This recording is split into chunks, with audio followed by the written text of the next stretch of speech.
Hey yo, what's going on guys? Welcome to the stream. How are we doing today? I'm knackered, I'm telling ya. Still not 100%. I'm just feeling tired at the minute. But we're a little bit late today. I was just running late in general. A little bit late getting Rosie out to work today, and then the traffic was mental on the way back. Got to the gym late, got back late. And obviously that knocked everything back later for streaming as well. I've got to get the obligatory plug out of the way. New video uploaded earlier on, guys. The pinned comment in both the YouTube chat and the Twitch chat. Check it out if you want to. It's much appreciated. Show it some love, give it a watch, drop it a like, all that good stuff. But how's everybody doing, man? How's everybody doing? Yo, Jamie, what's going on, dudes? Cheese. What's going on? What's going on? Welcome, lads. Slept like 14 hours yesterday. You good? Yeah, man. I've been going to bed early recently, but yeah, still into working just yet. Feeling like shit still. Went to the gym again today though. Good shoulder session today. Guys, if you're watching on YouTube as well, be sure to drop a like on the stream. It's very much appreciated. Helps out as well. I watched the Ministry of Ungentlemanly Warfare last night. I enjoyed it, man. I enjoyed it. I don't know if you've checked it out. It was a fun popcorn flick, actually. Based on a true operation as well from the Second World War. Operation Postmaster. It was like the precursor to the SAS being created. Yeah, I enjoyed it. Slumped a little bit in the middle bit, 2/3 way in, but some good action.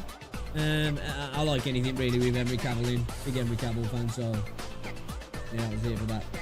Good film, so. Didn't have the usual Guy Ritchie flair. I don't know if it was like trying to pay respects to the people involved, like, you know what I mean? But the guy who ran that operation was the inspiration for James Bond, because Ian Fleming was actually involved in that operation, because he's in the film, obviously not really Ian Fleming. He's in the film, and it was the inspiration for James Bond, which is kind of cool. Heard good and bad things. It's alright, man. It's alright. It's like popcorn flick, really. Yeah, it was fun. Some good action scenes. Like I say, middle bit slowed down a little bit. Could have done with maybe being 15 minutes shorter or something. But as just straight up action films go, it did what he said on the tin, you know what I mean? Got to see plenty of Nazi massacring, which always fun.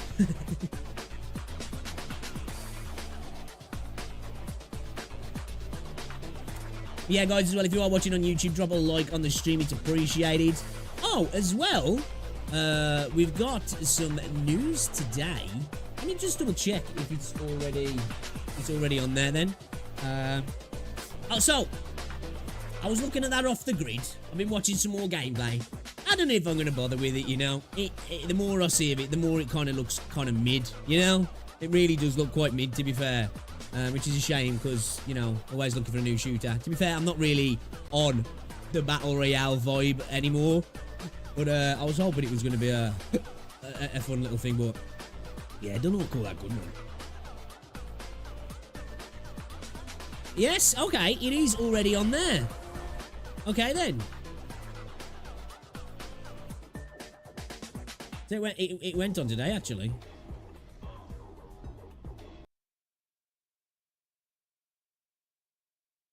Give me a second here.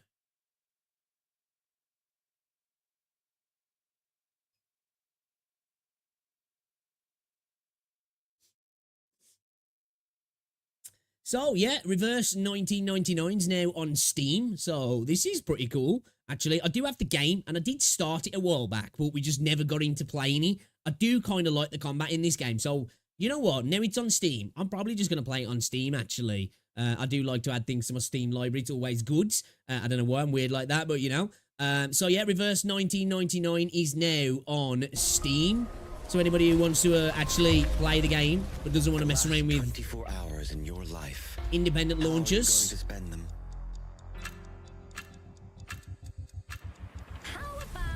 I must admit, I do really like the art style in this game.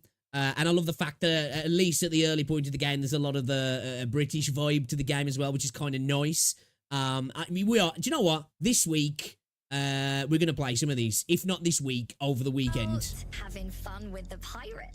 In 10 minutes, I ask you to go somewhere safe with me. The storm is coming. The Manus is changing history. The reverse rain. Ground without hesitation, as if trying to get rid of a pernicious habit. The milk was mostly dumped. I bet all my money on you! Another 19% down? Give my money back! Give it back! I do really like the premise of this game, actually, and like I say, the art style and like the card battle system as well. I'm here for that sort of stuff. A pernicious habit of this era and society. The storm is about to fall. Who cares whether the shelter is the eve or the rubble? I do like the character designs as well. I can provide you with the shelter. Where are you taking me? I need you to brave the storm with me. The things you're doing. Does your boss know? This is my own will. There is something I want to find out myself. The truth. These are meaningless. We are born to die martyrs. Just because the student handbook says so. I'm fortunate to grow. Got a hype trailer, actually. I prefer. And I need her to learn the price of rebellion. Okay, alright, we're going to get back into Reverse 1999. It's on Steam now. 9th, it dropped today, actually. Maybe, you know what? Planning to double dip stream today, so maybe we'll play this later, actually. First. We'll dive back in. So we would have not. Forget it. Alright, I'm sold. I'm here for it. I'm here for it. Yeah, 9th of October came. It's already got very, very positive reviews as well, which is quite interesting, actually. I would imagine a lot of this is coming from players already. There's a cross progression if you played the game on mobile. That's pretty cool, actually. Okay, so for people who've already been playing the game, you're going to be able to just continue playing where you left off on the Steam client, which is nice, actually, that is. I'm going to be starting again, because I was literally like, I got through the tutorial section of the game and then I stopped playing, so we'll just start from the start again, because I need to re-up on the gameplay anyway. So yeah, I'm here for this. It's always good to get games coming to Steam. Again, as I said, most of the reviews must be coming from the player base, because I've noticed it was like we saw the Convalaria. The reviews are starting to trend a little bit better now, but initially they were really bad because I think most people didn't know what the game was. They didn't know about the gacha, so when they hopped into it, they're like, wait a minute, this game's a gacha game. So I think with Steam, you've got to allow for some of the negative reviews are going to be, obviously there'll be stuff about the game as well, but quite a lot of them will be people probably not realizing what the game was and then seeing what it is and then just being like, yeah, this is a pay to win game, I guess. But yeah, looking forward to this then. We'll be playing some of this later, I think. Yep, that's sold me. That sold me. I just saw this in r/gacha gaming earlier, actually. I was like, holy cow. That's cool. Okay, looks like as well, there is a Snowbreak 5-star login event from the 10th of October till the 7th of November as well to obtain new unit Marian Riptide for free. Okay, this is pretty cool then. Log in, what's this? Log in to get the orange tier operative, Marian Riptide and Aileron squad, specially fixed talents 1 and 2. Claim for free. I don't know if is this got any sort of event linked to it, or do you just log in to claim the character? I wonder. 2 Marians pop up recently. This has to be SB best feature, Snowbreak's best feature. If 2.5 release on the same patch, the second 5-star is always free. Helps players save for their faves and gives people more incentive to buy skins if they get the character free. Do you know what? Let me check Sensor Tower because I'm not too sure. From what I've been hearing, it seems like Snowbreak's kind of having a bit of a revival in regards to people playing. I've been seeing so many more people talking about the game recently. I don't know what it's doing revenue-wise, though. This is another game, though, that I think a lot of people do play on PC as well, though. Reverse 1999 is not doing too bad in CN as well. 8.2 million. That's pretty good to see. Where are we? Snowbreak. Hey, yeah, it looks like, actually. So we're talking 2.75 million for China. And then what is global as well? Where's global? Snowbreak Containment Zone, 1 million. So it's down from 1.1 million. Do you know what? Let's have a little look at 2 seconds. Here we go. All right. So August was 2.75, 2.75 for September. It's down globally by 100k, but that's not like major. And so it's had a little bit of a drop, actually. I thought so. June was a big month for them. Sorry, July was a big month for them. Okay, so they've definitely been having more money coming in as of yeah. Okay, so I'd say things are not looking too bad for them, actually, because everybody was thinking that, like, man, they're really on the downtrend. But obviously you can see March, things weren't looking great. Just over $1 million across the board, which is not spectacular. Big jump in April for China. A little bit of a jump in global as well. And then it's just increased, really, hasn't it? They had a really good month in July by the looks of things. And then obviously a bit of a drop, which happens, there's always those months that are outliers. But yeah, as of September, a really good month for them, really, I'd say. They seem to be holding around that sort of 3 million or so global revenue, at least on mobile, don't they? So, you can add into PC into that as well, potentially, and you're probably looking at, I don't know, somewhere like 4 million, 4.5 million, potentially.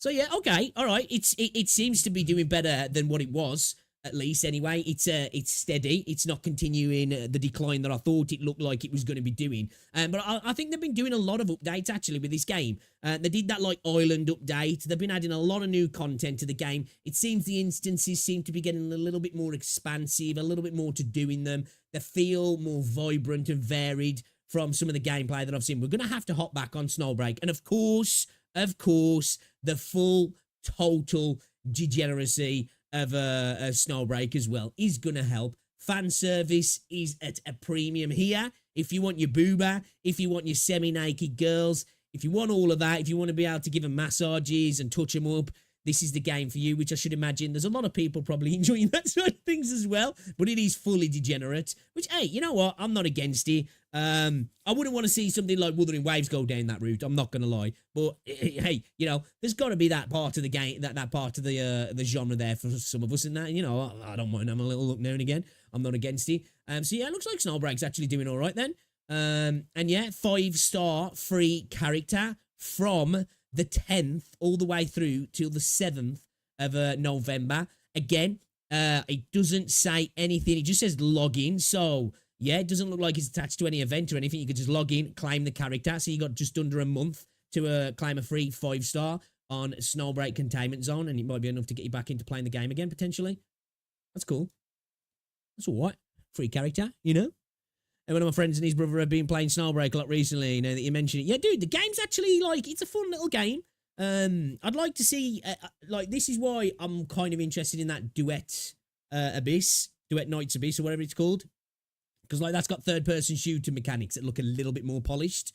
Because as somebody who likes The Division, I wouldn't mind a gacha game that kind of plays like The Division, but that's just obviously, you know, it's got the gacha mechanics as well, kind of thing. I must admit, man, I don't know. I think I'm just becoming weird. I don't know if I'm becoming a weeb or whatever it is. Well, as well as I've always been a little bit. But yeah, man, I've been enjoying gacha games and the actual mechanics of gacha games recently, which is weird. Never thought I'd hear myself say that. You know? But yeah, that's cool. Free 5-star. Good, good. Free stuff's always good, isn't it? Give me a second here.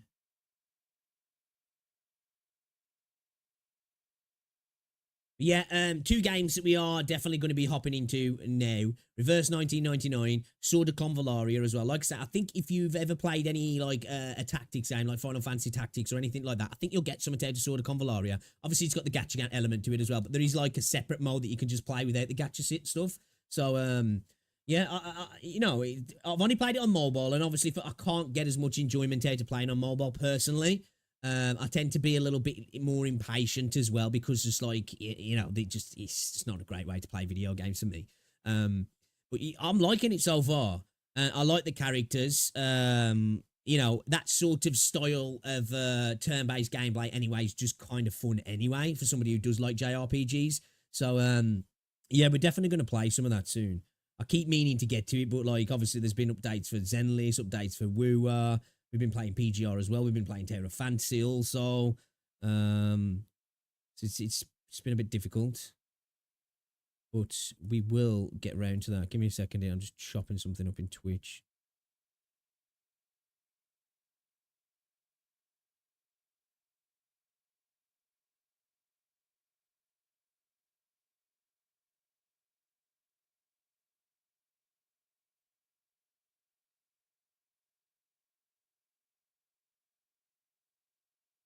Fuck.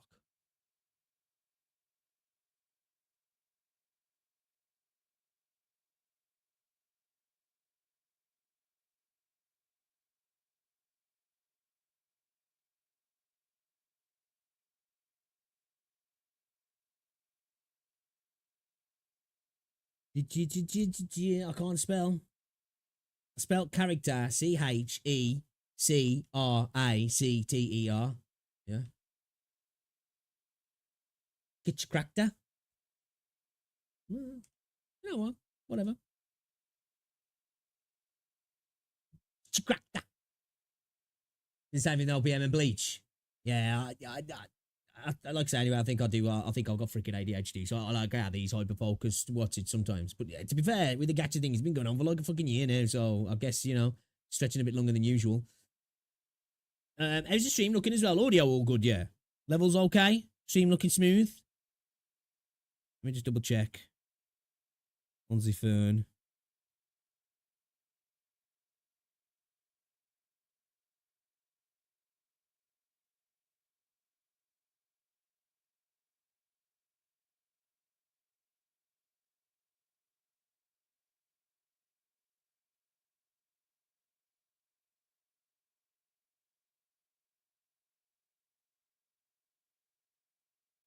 Clean and clear. Lovely, lovely, lovely. That's what I like to hear. I like to hear it on my streams and in my SDI checks. Oh, I don't need to hear myself again. Although I don't do them anymore because, you know, I've been with Rosie now for a while.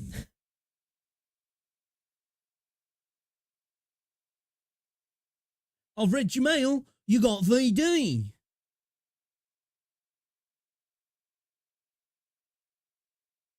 Postman Pat. Postman Pat.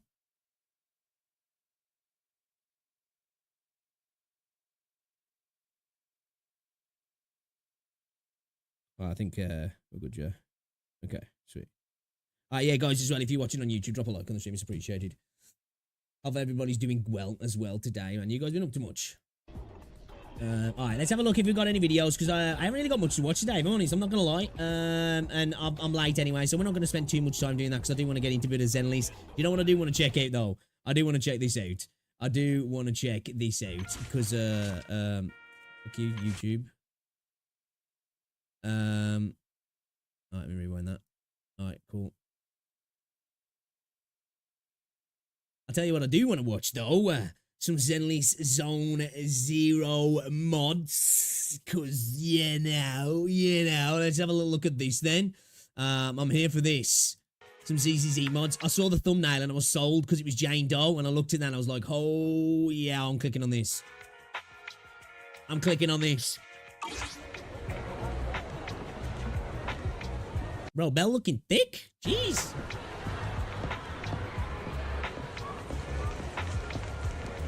Holy cow. Damn, bro. Cheeked up. Bakery in tow. Let's go. You know what, though? Obviously, don't get me wrong. I'm cooming a little bit here.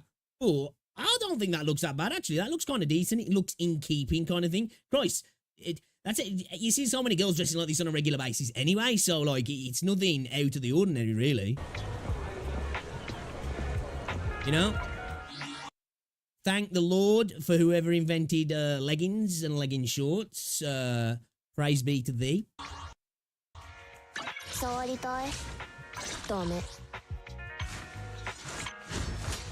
know so much about that.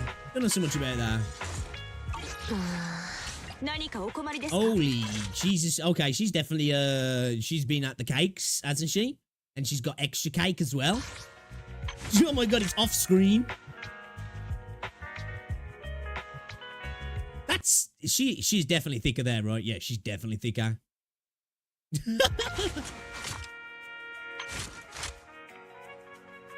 Oh my god. Dude. What the hell?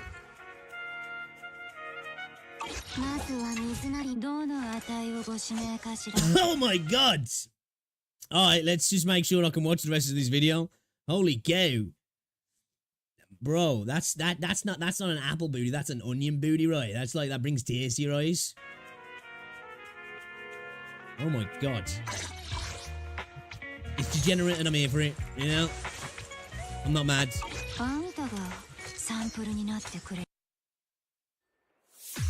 Okay, a little bit of in-game action with it, alright. Holy cow. Dude, she has been, you know, hitting, well, I would say hitting the gym, but I don't think she's been hitting the gym, man. I think she's been hitting the buffet bar. In a good way as well.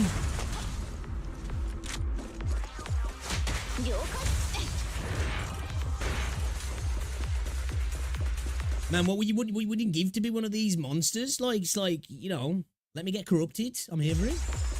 Death by Snoo Snoo, right.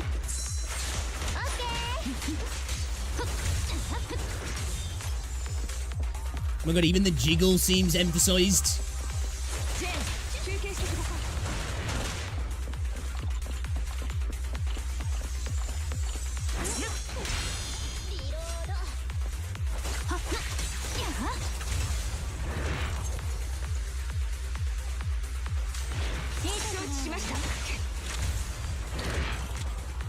The only thing that the Jane Doe is okay, but the only thing that she's lacking a little bit there on her trousers is just the like less defined. They just look a little bit more plasticky, don't they?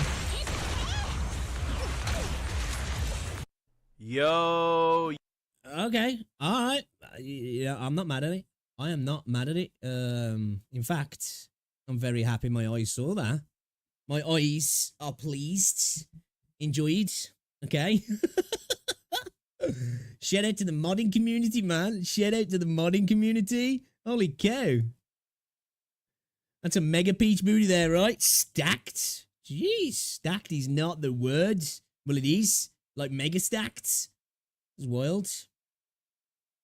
Somebody sat there and modelled that. And I'm glad they did, because I appreciate it. I appreciate it. I'm not even gonna lie though, that bell mod, that was fine. That could work in game, really. Because like, you know, how many times you see girls just dressing like that, really? Leggings, shorts on.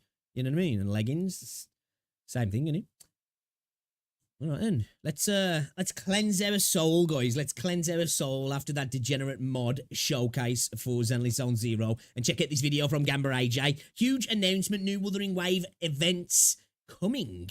Okay, let's have a look at this then. I think this is events that we might have already heard about that are just like, you know, coming in now, that we did see was going to happen but didn't launch right away. But let's check it out. Just check out Gamba AJ, guys. Makes good videos. Let's have a look. Yo, YouTube, what's going on? AJ hello. here, back at it again with another video. And in today's video, we're going to be going over the new Wuthering Waves event that is coming out. We're going to go over the rewards, materials you're getting, some nice stuff. Oh yeah, this is the platforming event, yeah. Okay. Oh, I'm interested to see how this actually plays, if the show will give us a little bit more info on it. Go over one huge problem that I have with this event. Yes, guys. Is this where we're getting into combat and we're going to have to, like, grapple to get things while we're doing that? So, like, you know, there's going to be things, like, up in awkward areas to get to, and while we're fighting, we're going to have to grapple up, grab the thing, kill the enemies, get out kind of thing. Normally, you see me very positive about the game because Kuro is the best devs in the game. They always cook, they always reward us. And it's not really more so a problem, but a very big criticism that I hope Kuro learns from. Okay. Because if they don't, then this may be... You know what? I like to see this. I like to see more critical comments from creators, because I think in this space, that is one thing that I think we lack, you know? Of course, there's plenty of haters for Wuthering Waves from other communities, and I think because of that, the people who are fans of Wuthering Waves have kind of like doubled down on being ultra... like non-critical of the game and never really like question things and little events that come out and like, well, this is not great, and they just got glazed a little bit too much. So I'm liking the fact that I'm seeing more and more content creators now actually speak out about things that are not perfect, and this game is not perfect, and we can get it to a better position by vocalizing our critical thinking of the game. And you know, Kuro tend to listen, so I think it's worth being more critical with a game like Wuthering Waves than a game where the devs don't listen, because at least they're probably going to take things on board and you're going to get something back that you were hoping for. Be really bad for the future, or it may not bother some people. But first, if you like the content on the channel, make sure you hit a like, comment, and subscribe. Thank you guys. So sorry to keep pausing. We are going to get into it. But for me, one of the weakest parts of the game is events and some of the end game. So much for the support. We're trying to be the top Wuthering Waves creator in the space. We're close to 5K, guys, then 10. GG, but bro, I GG. appreciate every single one of you guys keeping the lights on this channel. Thank you guys so much. Without further ado, let's get into the video. So as you guys can see, Solaris Weather Forecast featured platforming event. Let's read what it says. Solaris Weather Forecast featured platforming event. Arno, the special agent of the Black Shores, is currently looking for assistance to collect surveillance data sets on the Lament with the promise of generous rewards. If you are interested, go talk to him. This is the duration right here, guys. The rewards are Astrite 400, Forgery Advanced Supplies, Advanced Sealed Tube 16x, Advanced Resonance Potion 20x, Shell Credits over 500. So, plenty of materials. I think for the most part, rewards are usually fine in this game. For me, a lot of the events just turn into this is all that matters, and all of this doesn't matter so much at all, because the events are just a thing to give you free stuff, which is fine, but I want more events that are more than that. Again, I hope it isn't just a run to an area. It probably is going to be that. I guess we'll see how it actually works out in game. But for me, you know, when it comes to like exploration events, I'm not that interested. If it's in a new area, then fine, because you're exploring the area as you go. Everything's new, everything's fresh. But when it's just like kind of going on, well, we want you to go here, go to A, B, C, and D, and collect the thing, and then you're done. It's just like those sort of events for me.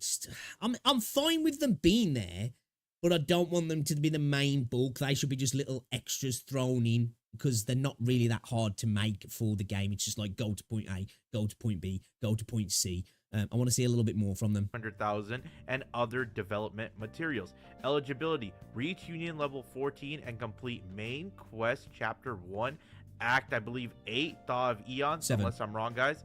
7. Obviously these are all the extra details that it talks about, but let's go down real quick. And as you guys see, Solaris weather. Hold up. I just want to see the extra little details there.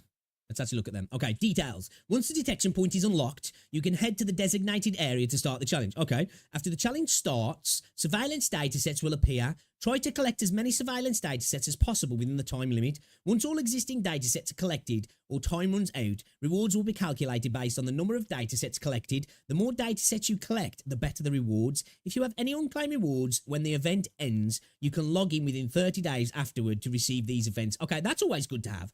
So, we're going to have a time limit to, like, running around the map, or is it going to be in a specific, more limited area, or is it going to be literally going around the map to collect things? Or is it going to be, because I was under the assumption before that you'd be in combat, and then you'd be having to grapple to things to get these data sets while you're fighting, which I think would be a little bit more interesting than just running around picking up data sets. Because I kind of was thinking it was the former rather than the latter. Let's have a look. And as you guys see, Solaris weather forecast. Now, after 1.3 came out, guys, and I want to talk about this event and what my criticism is. The positive first, let's go over that, is that we're getting a good amount of materials and more Astra and more rewards, which is something we can go back and log in besides doing our dailies and finishing up building our characters, right? It's more stuff for Camilla if you guys are hyped for her and stuff like that. But Bro, I'm so broke in the game at the moment. I'm so broken. I'm trying to go for C2 Shorekeeper as well. Aside from that, right, I think most of us are about done with the 1.3 area, 100%ing it, fighting not me, the boss. not me. I think the only I did thing start that's late really though. challenging people is the new tower that's out that they made really hard. But the Solaris It's weather mid though, forecast, really. so it's a Tower's featured mid. platforming event. From what I've understood, right, the platforming section, when we went to 1.3 Black Shores, that little platforming area where we surf through the ocean, if you guys haven't gotten there, make sure you do that one. They give us one platform mission. I liked that, but it was all right, to be honest with you guys. And the platforming events in the past have not really been the best platforming events at all. They've kind of been like, all right. If you guys remember, there was heavy criticism. You know, those sort of events for me though, as standalone events, they're kind of mid. Which I think, for me, quite a lot of the events in Wuthering Waves are. But as, like, extra events, they're fine. Like, I want more of those things. Like, it might be kind of silly and not the best event, but it's literally a side thing that just gets through in more regularly.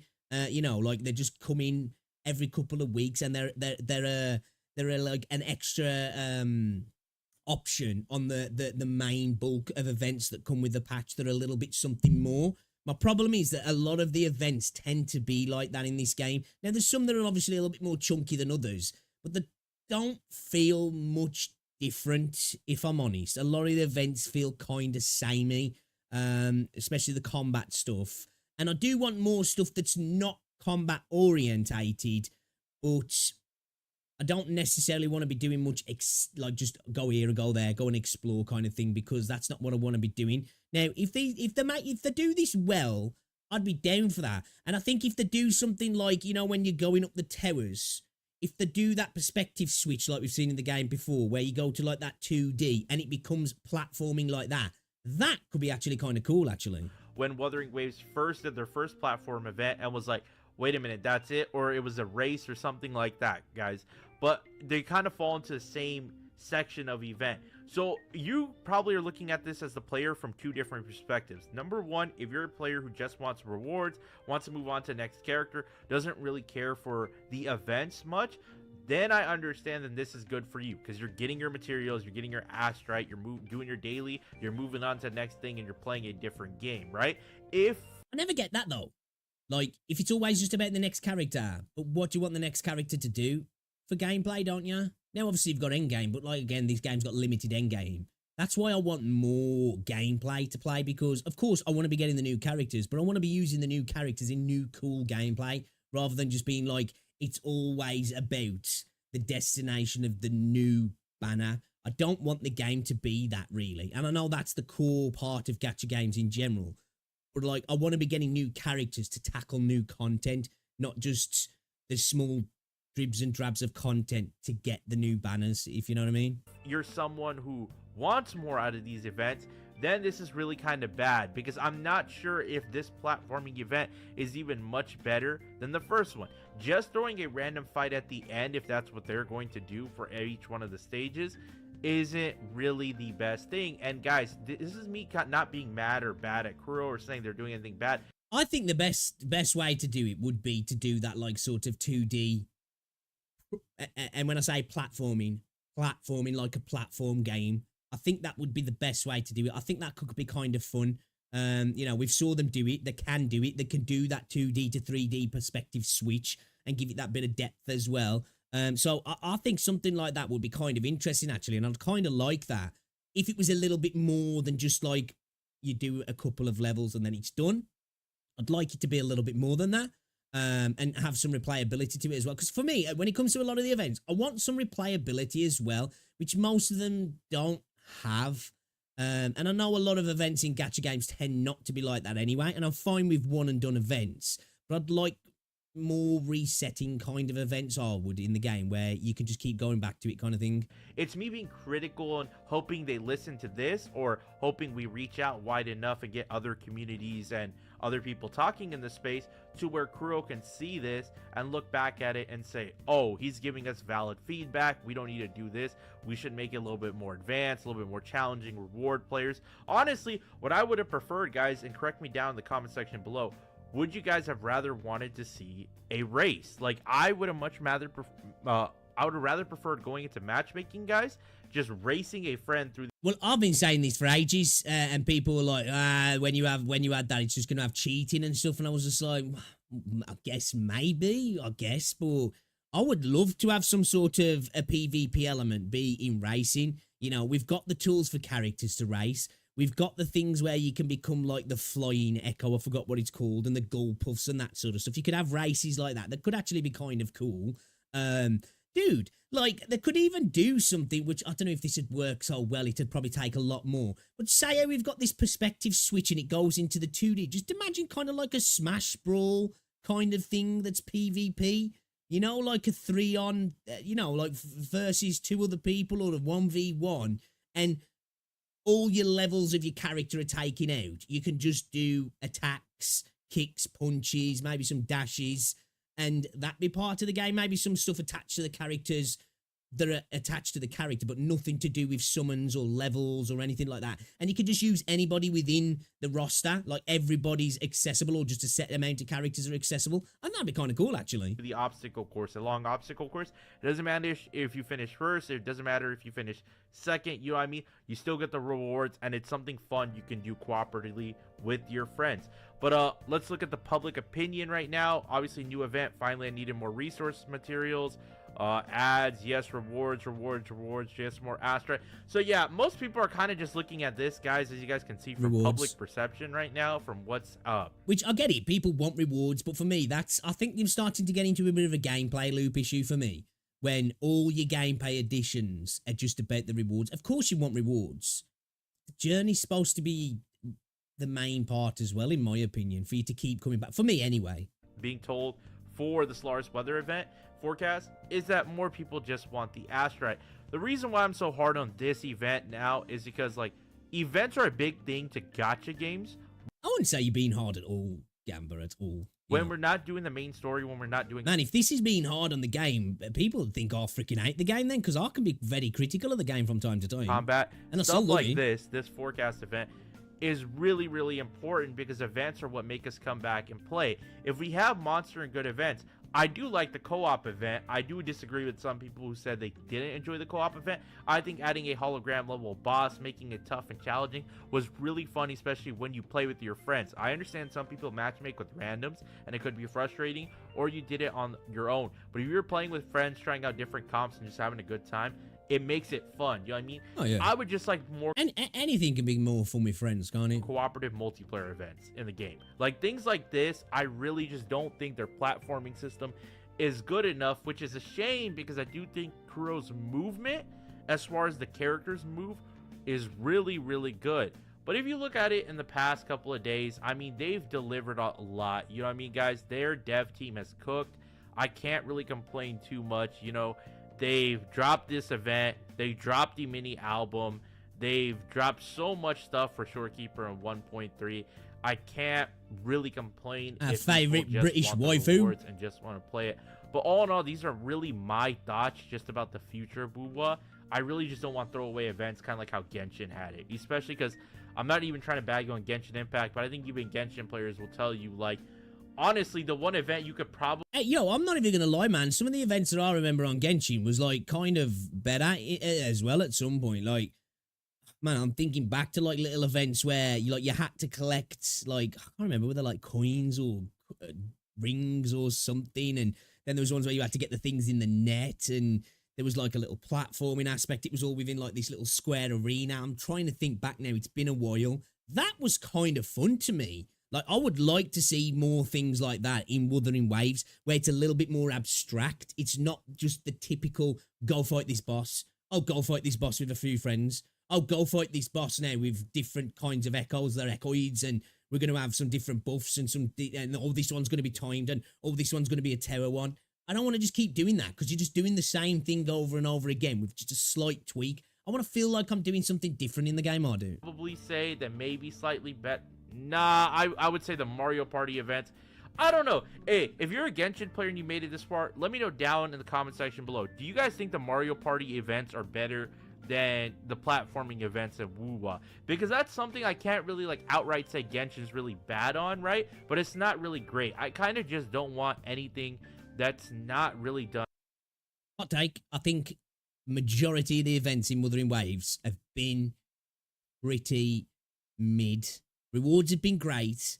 The events themselves have been a little bit lackluster, in my opinion. They haven't been bad. I didn't really like the tower defense one, but it wasn't bad. I was still having fun while I was playing it, because I have fun playing Wuthering Waves. But as I was playing it, I was just thinking, like, I kind of just want to get this done now. And I kind of feel like that with a lot of the Wuthering Waves events, if I'm honest. The first time I play it, you know, when you do your first level or whatever, I'm like, hey, yeah, I quite like this. And then as I'm going down, I'm just kind of like, I just want to get this done now. I kind of just want the rewards and bounce kind of thing. Like, and I don't think that's a good sign at all. Now, I might be in the minority in that regard, but yeah, I think the events could do a massive improvement in my opinion. Well, but all in all, guys, these are my thoughts on the new event. Good rewards, just not a great event. You know what I mean? It's just an event that most people kind of just want to get it done quickly, get the asteroids, move on. Yeah, but let me know your thoughts down below. Hopefully it's been a good Monday. Is it Tuesday for y'all? It's been your boy AJ. I'm just yapping at this point. I have some special things planned and Dude's looking at his recordings like, have I got to 8-minute chair? announcements, important announcements, guys. We may be starting the podcast very, very soon. Nothing's officially confirmed. So for those of you that stay, hey, you know what? Get that bag, do your thing, but we don't need any more podcasts, do we? There's so many podcasts out there nowadays as well, where people just have like nothing to add. Now, I don't think I'd be against a Wuthering Waves podcast, but I think you'd have to have some really, really interesting people on there to keep it going. You know what I mean? That's the thing. Podcasts for me, most of the time, are just super boring unless they're about specific things. There's only really two podcast type stuff I watch, and they're live streams, but I suppose you could argue they're in a podcast format. Is the Weapon Wheel podcast, the Weapon Wheel live streams, and the Lolco live podcast. I watch it. I know I'm ashamed, but I do. till the end, this is some bonus news for you guys. I'm in the works behind the scenes. I'm starting to talk to a couple Wuwa CCs, reaching out. We're in the works through this whole process. You may start seeing on some of these days where there are dry periods, a Wuthering Waves podcast, or not even, I don't even want to just make it a Wuthering Waves podcast. Call it a Gotcha CC's podcast. You know what I mean? I'm going to be reaching out to people. Please let me know down in the comment section below, if you guys have made it this far, who is a CC you want to see on the podcast. Okay.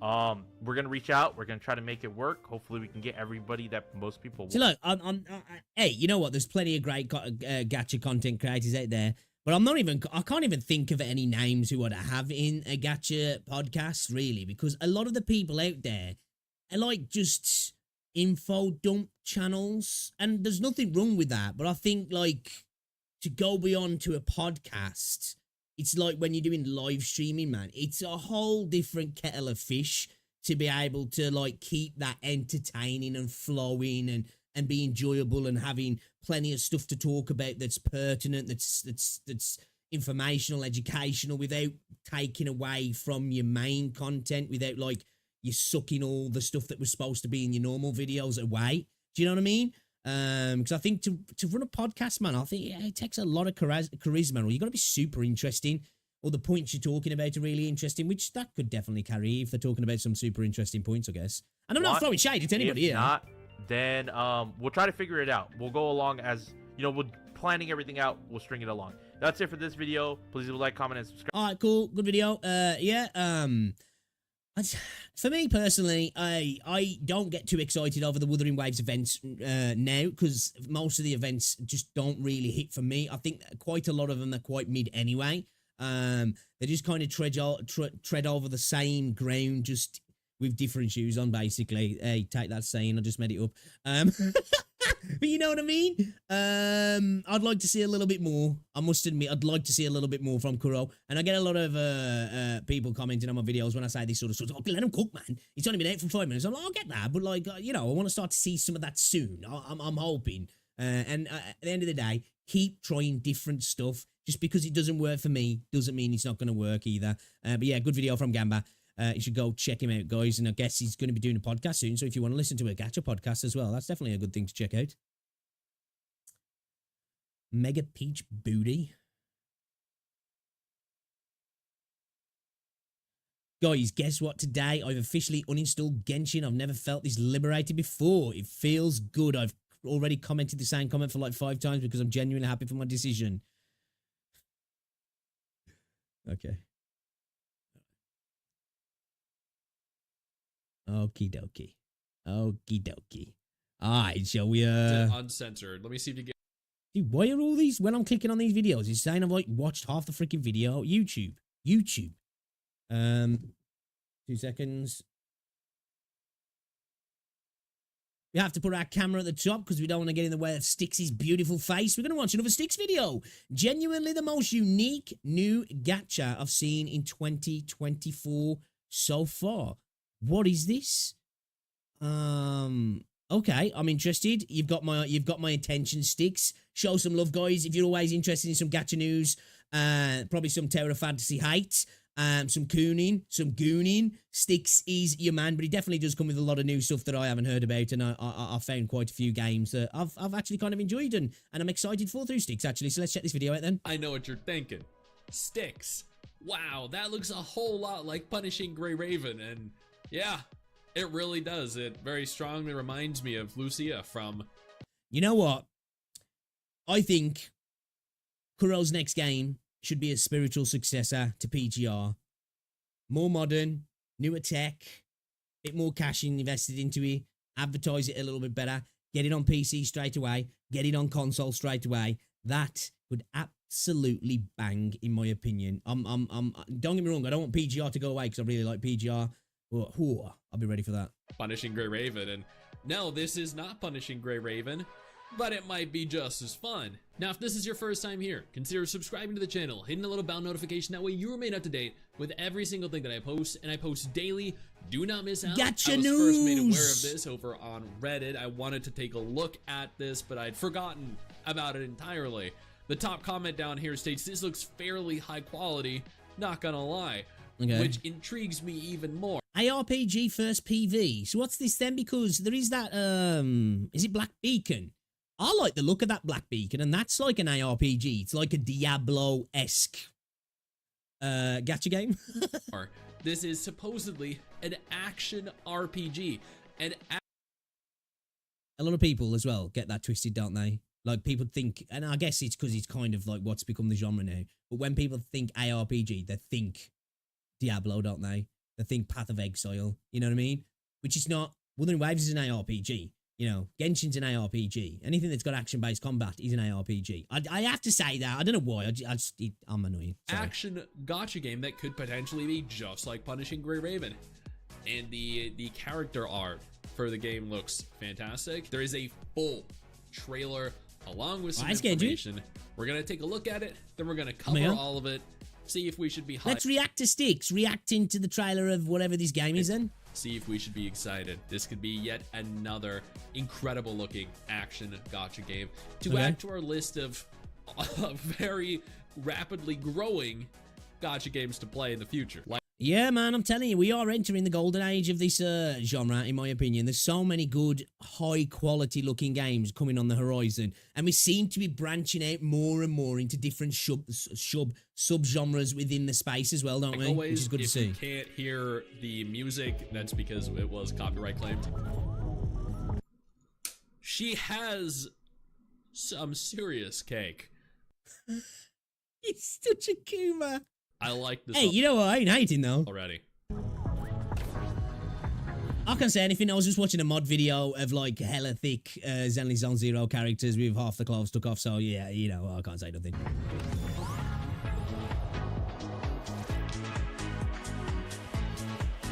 What's that? Was that like an alluding to like a kind of Fallout Shelter kind of mode in the game there? I like the setting. Okay. 2D platformer. Okay, so, somewhat similar to that Guai Long Chao, whatever it's called, that's just come out in CN, which I really like the look of as well. I want to check out that game, but obviously it's just CN at the moment. Interesting type of game. A horizontal side scroller. Okay. There really aren't enough. Dude, they censored her. No way. Hold on. Is the one on Reddit censored? It's not. Okay, we're looking at this on Reddit because on Reddit this is not censored. I don't know if chat, guys, I don't know if you can see this, but that is it uncensored. Why is that censored? I'm fairly certain my face here obscures her, but that is what she looks like uncensored. That is what she looks like censored. Why would they censor it? Right? There's nothing even there. Well, Dude, well, there's huge titties, but I get what he's saying. Come on. Okay, but dude, those thighs are holy crap. Oh, she looks great in game. There is some serious. Okay, for each of these, I'm gonna have to show you guys like zoomed in and zoomed out versions just so you can see the characters. Combat looks all right, actually. She looks pretty cool. I like the character model so far. Okay, see, like, this is what the gacha infection's been doing to me. You know when I look at games like this, really, typically like side-scrolling platform games, action combat, I'd never be that interested. But this looks like I'm interested, and that Guai Long Chao, I think that's what it's called. That looks interesting as well. It's the weeb effect, innit? That's what it is. Admittedly, there's not really a whole lot there, but I do like her. I like her character design though. Yeah. Attire.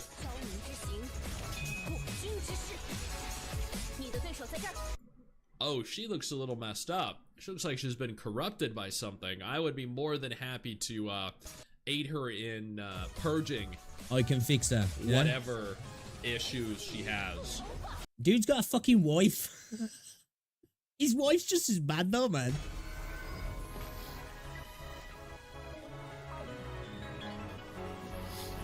Damn. Okay. I see what he's saying though. See, this is the sort of game that looks like, depending on how they go away, because obviously side-scrolling games can be incredibly hard when they're done right. So this sort of stuff could be like frustratingly hard if they really want to make it like that. I doubt they will because it's a gacha game, but you know. Okay, this looks pretty good. This actually genuinely looks pretty good.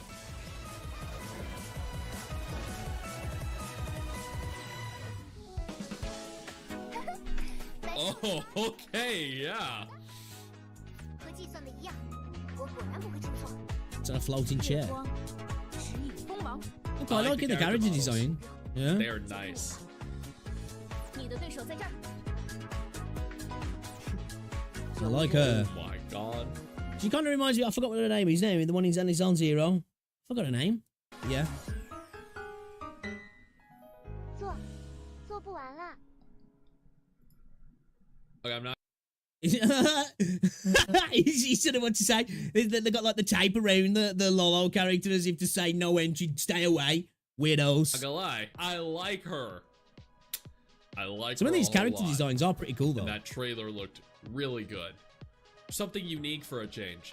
We need more games that look and feel unique. That don't all just look like the same game with a slightly different. This is exactly what I've been saying. This is why, although it's not unique in itself, it's another open world gacha game, action gacha game. And even the combat seems like it's going to take quite a bit from Genshin. But never needs to ever needs. I'm a little bit more excited about that than Azure Premilia. Although you could probably say Azure Premilia looks like it's going to be more high quality. It visually looks better. Models probably look better. Combat probably could say looks better. The world probably looks a bit, well, that's probably harder to distinguish between the two actually. But like, because it's another open world fantasy environment, which I've got in Wuthering Waves, which I've got in Genshin, it's just a little bit less exciting. Where Never Needs to Evanesce is a little bit different, so it's like, okay, a little bit more excited for that. But I'm here with sticks with that. I agree. You know, something's a little bit different. I know it might not be for everybody, and that's fair enough. It might not even be for me. We were going down the side scroller element. Okay, interesting. That's definitely different. Like I say, that Guilong Chao, that's doing it as well. You know, the Black Beacon being a little bit more like a typical ARPG when you use that term in regards to looking something like Diablo.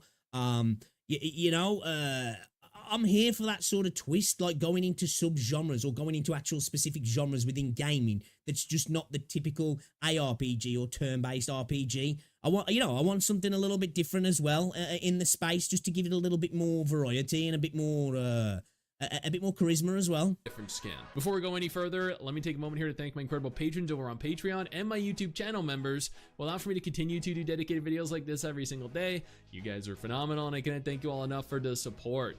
Now let's keep talking. The tap translation refers to this as green dream sounds of time and space. I saw Green Reflect dream Noah on sounds of YouTube time and refers to this space. as epiprepidum.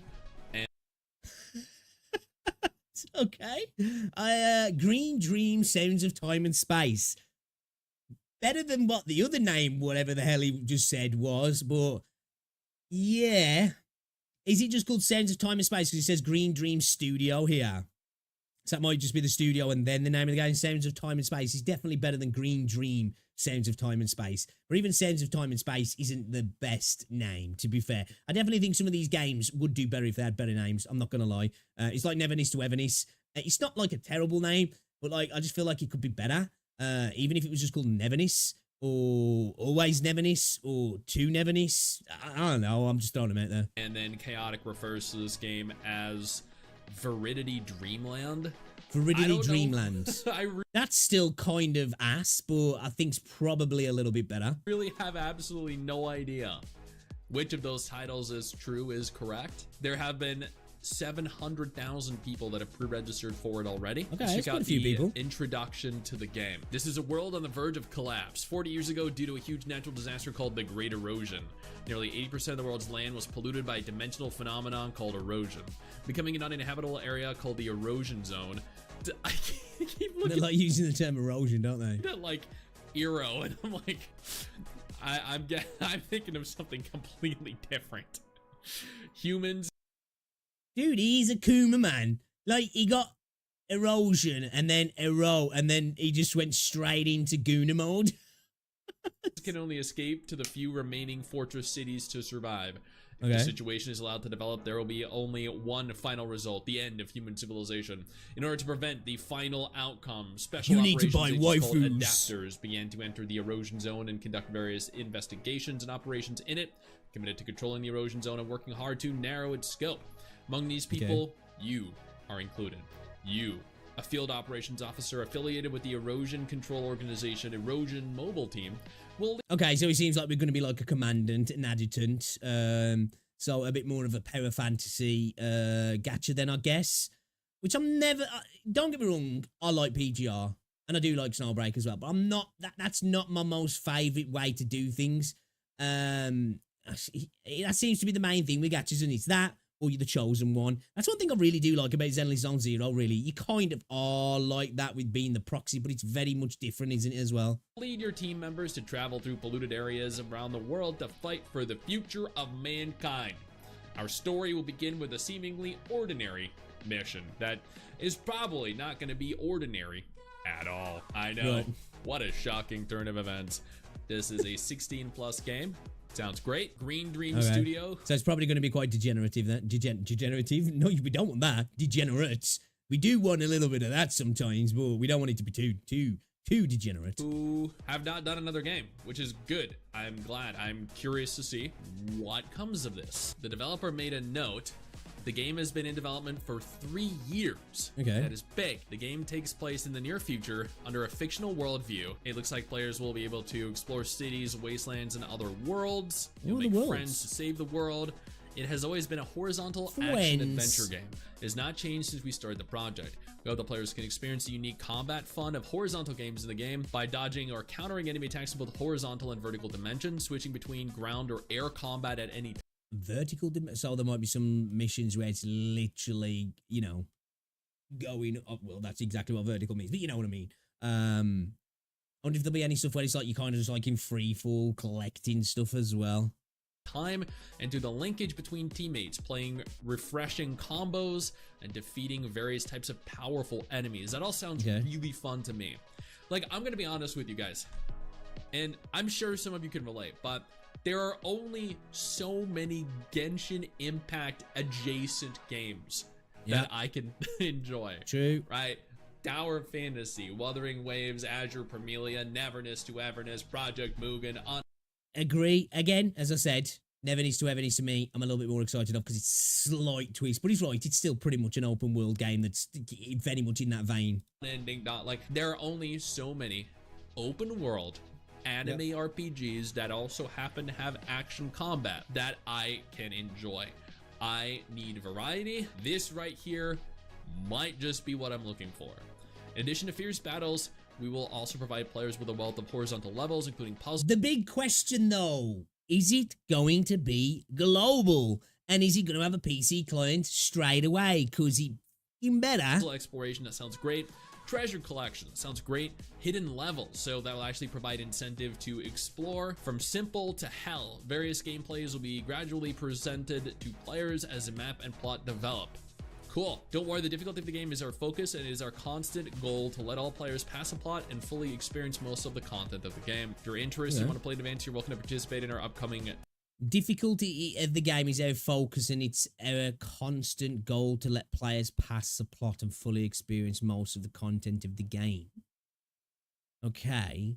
I hope that doesn't mean the game's just going to be easy then. Now, obviously, you don't want the game to be a stat check for just people who are paying, really, in terms of especially story content. And I don't necessarily want stuff to be in-game. There's always going to be stat check stuff and DPS checks. It's going to be, because that's, you know, the gacha games. But, like, I would like some end-game content that's actually, like, difficult as well.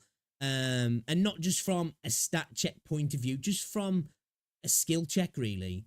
You know, I want to see more of that. And, because as I said, these side-scrolling games can be difficult when they want to be. Waking Dream Test. Cool. Wait. Hold on. We look forward to officially meeting you with Green Dream next year. Dude, this game is coming out in 2025. Confirmed release date. Okay. Confirmed release date 2025. Is it global though? Okay, Is it global though? Cool. They already have an idea of when they want to release. This is good news. Everything I've seen in this sounds great to me. The combat looks cool. The character models look cool. The style of game itself looks cool. Yeah, interesting. The fact that we already have a release date set for 2025 sounds great. I genuinely hope that they manage to pull this off. If you're interested in pre-registering for the game and potentially participating in their test phase, I will have a link to this on my website, mygachahub.com. Cheeky plug. Cheeky plug. Bookmark this website. Come on over.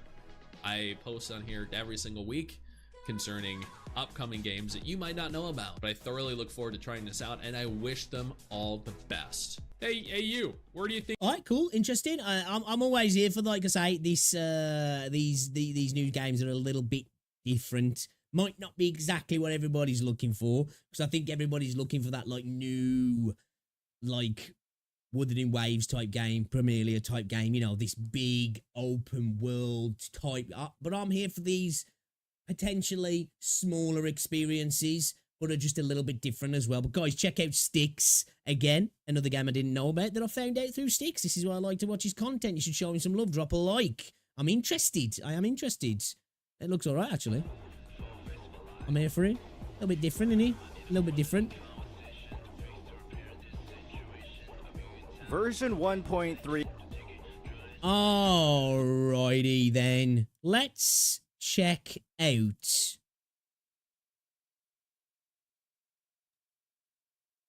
Let me move that over there. Right, let me do that. Okay, cool. Alright, let's check out this video from Saint Tontas then. Where story quests have some issues. Interesting, because a lot of his videos tend to lean on the more positive light, don't they? So let's see what he's got to say here about the story quests in Wuthering Waves, which for me is probably one of the strongest parts of Wuthering Waves, in my opinion. Gameplay, the story quests, and then, like, you know, events and endgame is kind of more of the weaker part of the game, in my opinion. So it'll be interesting to see what he's got to say. But guys, check out Saint Tontas, makes great content. Show him some love. Version 1.3 and our bizarre adventure with Shorekeeper has been available for a little over a week now. And it's safe to say that this update brought... So, like, it doesn't feel like that long for me, because I literally got food poisoning on the 28th. So, like, I only just started playing. It was like, what? Like, I want to say, like, the 4th or the 5th when I really started getting back into trying to hop onto the game. So, yeah, it hasn't felt that long to me at all. Lot to the game. Amazing features like an entirely new map, a mountain of quality of life updates, and perhaps most important of all, a dazzling new resonator. While your enjoyment of the Black Shores is entirely subjective, with many adoring our newest sustainer's integration into the story, while others are lamenting over how many characters glaze the MC, most players can agree that the Rover's experience and the revelations on their hidden past gave this tale a wild spin, setting up the player Ain't nobody glazing male rover base for even more realizations down the road. What's clear for any player who saw this update was that this version was a massive lore dump. Tethys, the super advanced sentient AI responsible for preventing definitely got an expansion, didn't we? A living amalgamation of Sonaro energy who was given purpose by the leader of the Black Shores. And Rover, the man or woman at the center of it all, without a single clue of how everything got like this, with memories of the past drip-fed throughout the quest. It's safe to say that we as players have more questions now than we did before, and unfortunately, there are many in the player base who weren't able to keep up. It could have been their misunderstanding of vocabulary, a personal lack of attention span, or what I think is actually the biggest reason of all, their rushing of the story. And for those that rush the well, at the end of the day, I think that's just on the skippers. You know what I mean? That to me is just on the skippers. Now, I know some people don't care, but like I have seen people who are skippers and then moan about stories in games. It's like, well, you didn't even experience the story. Now, I get it if the story's dragged to the point where it's made you skip. And I think a lot of people sometimes, well, they put a skip button in because they know the story's trash. And it's like, well, no, that's not exactly why. One, people re-roll sometimes. So it's always good to have a skip button because people are going to be playing content more than once. Two, some people just like to skip that shit. So the option to have it there is a good thing. It doesn't necessarily mean that the content is crap. It's like we're having this summary at the end of the skip. You know, people are just going to skip that as well. Story. I can't blame them at all, because there are some genuinely massive flaws in the Woo-Wah story design that we've seen present all the way since version 1.1. This is true. This is true. Well, since 1.0, the middle part for me slacked hard.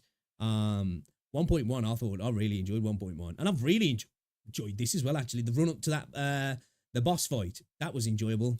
This critique isn't focused on the content, pacing, or structure, but rather the lack of quality of life when it comes to actually experiencing it. Today we'll be diving into why this is the case, exploring how the arbitrary restrictions in the story soured some of our past and current version updates, and how some simple new features, inspired by other gacha titles, can streamline this experience for current, new, and potential players. What's he talking about? The necessity to get to the boss fight and through the story to be able to level Shorekeeper.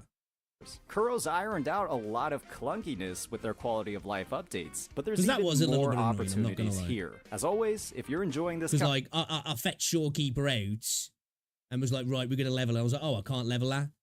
And then he was like, well, I've got to put Verena back on there because she's not going to be able to do anything at the moment. And that was a little bit annoying, I must admit. But not a major issue. content, please hit that like and subscribe button. At the start of version 1.3, the harshest realization that every player pulling Shorekeeper had was the fact that, well, they had literally no way of leveling her past 40. You had no This is a ability fair to take. access her ascension Fair materials as they were locked behind the new boss, the Fallacy of No Return, who was also locked until the end of the 1.3 story quest. This was absolutely devastating for a significant number of players. I wouldn't say it was devastating. You know, if that was devastating, then damn, life's going to be harsh. Life is going to be harsh. But I do get what he's saying. From a quality of life standpoint, it's a little frustrating that, like, oh, you've got this new character, you're like, sweet, I want to level her up now. And then the game's like, not quite yet. You want to do this content where you're like, oh, I want to use the new toy that I've got in the content and learn through the content and use her in that experience.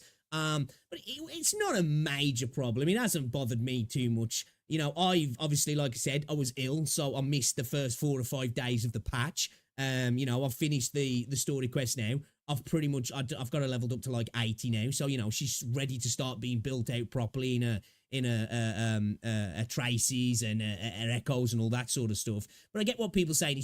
It's kind of holding off the inevitable, which you do really want to get to, because the rest of the game at the moment is definitely designed around rewards for the next banner, and then the next banner comes with this update and it's like, yeah, we're going to just hold off on letting you use that character for the time being. Seems kind of like in opposition to the rest of the game formula.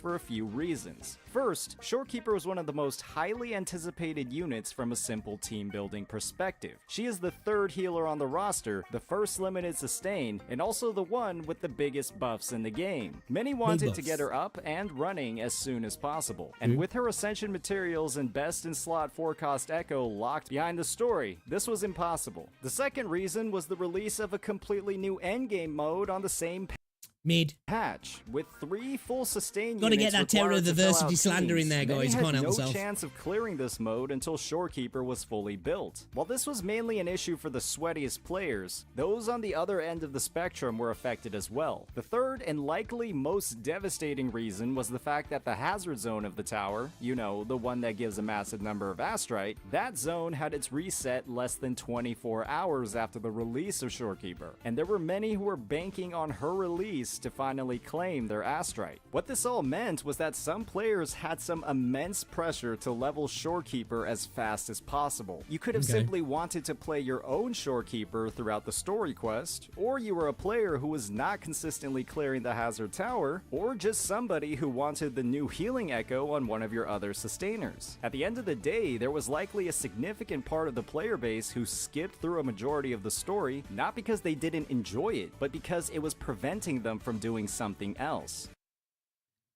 That's a fair point, I guess. I suppose if you desperately wanted to get those asteroids, and, you know, obviously you were limited by the fact that you got 24 hours, but I don't think most people was doing that. But I can understand the conundrum that there was there for some people of like wanting to just get through it as quick as possible and not appreciating it, not savouring it as much as they potentially would have liked to do that. As somebody who's like a light spender, those little extra asteroids from the tower. Again, I haven't bothered with the tower in the last couple of patches. I'll run the tower this time because, like, you know, I want to try out the new mode and stuff, but I just kind of find it a mid mode anyway, so I haven't got that desire. But I can understand what he's saying to a degree here, but I don't think it's devastating for people, that's and for in sure. turn diminished their overall experience. That's a Even fair with the point. addition of the plot summary when using the skip feature, new in 1.3, there is a lot that players are missing. There is an incredible amount of care put into features like facial expressions, Yeah, but like, I think when what you want the skip summary to be, like 15 paragraphs. Most people are going to skip that summary anyway. Anybody got time for that? You know, if I was a skipper, I wouldn't be reading that shit, especially if it was long.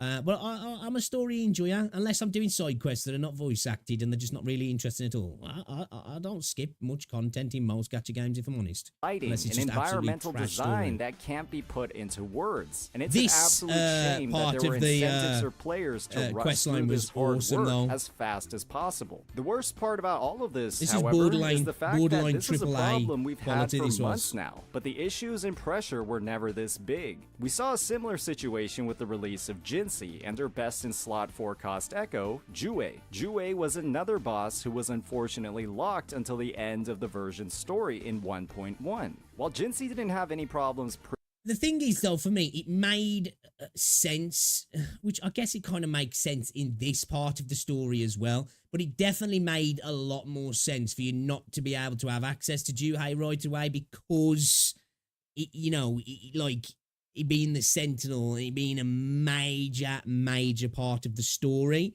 The boss this time was a lot less so. Obviously, I know it was the end game, but it just wasn't so much of a factor in the story itself. And Jinsei's story was incredibly connected, wasn't he? Less so with this one. It was more of a representation of the system, wasn't it? So it felt less connected in that regard. So I can understand that. But at the same time, I can understand it. Like says, I was a little bit like, I kind of want to build Shorekeeper right away to play with her right now. That was all it was for me. I wasn't too frustrated that I couldn't do that. But I can understand some people definitely having a bit more frustration with it. Pre-farming her ascension materials from the Morning Ikes, her massive synergy with Jue's effects made her feel incomplete without it equipped. And with her role as a DPS, I'll tell you a secret. I still haven't equipped Juhei on Jinsei. I've still got the Morning Ikes on.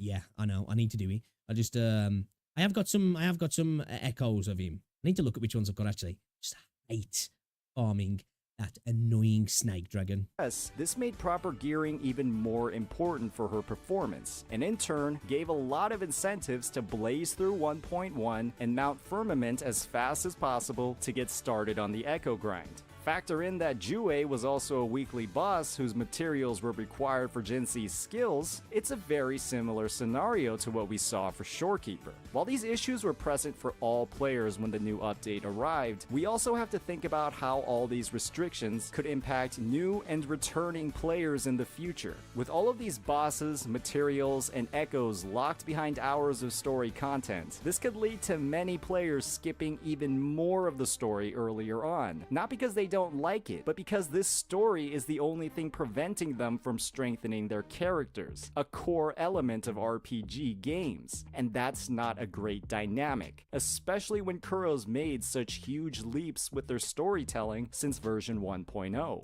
The improved skip button is a quality of life buff, indeed, but it's a buff that only addresses a small part of the problem. In addition to the buff skip button, It's a fair argument there, like I say. To have the skip button means it's there for people who just want to blaze through the story. But, like, making it so, yeah, you can't level the character till you've done that content kind of, I guess, takes away from it, doesn't it, really? Because it's like, here's this thing to let you go through it, but the reason you're going through it is to get to this point, which it helps you get through it quicker. But it's like those people are going to want to go even quicker because they're going to want to get to that end thing of actually building the character. But then again, though, I suppose I'm all right, Jack. Doesn't affect me. early access to new weekly or Ascension bosses would be a fantastic way to solve the problems we saw with Shorekeeper and Jinsei. While we'll never know the exact reasons for why a player skips, removing this barrier to leveling and gearing characters would remove one of its biggest incentives. There were many I don't think that's why most people skip. As somebody who's not a skipper, obviously I can't look into the mind of a skipper. If you're a skipper, tell me, would that really stop you skipping the story? I watch people play gacha games from time to time, and I watch people who are skippers. They skip through everything. They skip through absolutely everything unless they're talking to the chat and they just happen to leave a cutscene on. It's got nothing to do with oh, I'm skipping this because I can't do this thing until I skip through it. They're just skipping through it because they want to get to the point of just leveling characters and playing the game anyway, and just getting to endgame and just getting to that end, you know. Whereas for me, as somebody who's an enjoyer of stories in video games, I just like the process of going through the story. So yeah, there's a potential that some people might be encouraged to skip a little bit more often, or people who really need to get, especially with the reset, the way it happened, maybe then. Well, I think people who are going to skip are going to skip. I don't think the way that the materials for your character are set up behind the content are going to make them skip any less, if I'm honest. Many players who were playing the story just until they unlocked these bosses for farming. And when that didn't happen until the end of the quest, that was a major point of frustration for many. Removing that frustration can only improve a player's enjoyment of the game. And when we see these bosses in version trailers and live streams, it's not like much of the story. I think it's not so much about the story. I think your initial fight, especially with something like Juhei, it's a lot more cinematic, isn't it? Your introduction to the boss is done in a cinematic way. The combats, like I say, with Juhei was much more cinematic than the fight that you fight when you're just farming a boss or you're fighting a hologram. Obviously, they're more difficult and you see more movesets, but they're just a lot more cinematic, aren't they?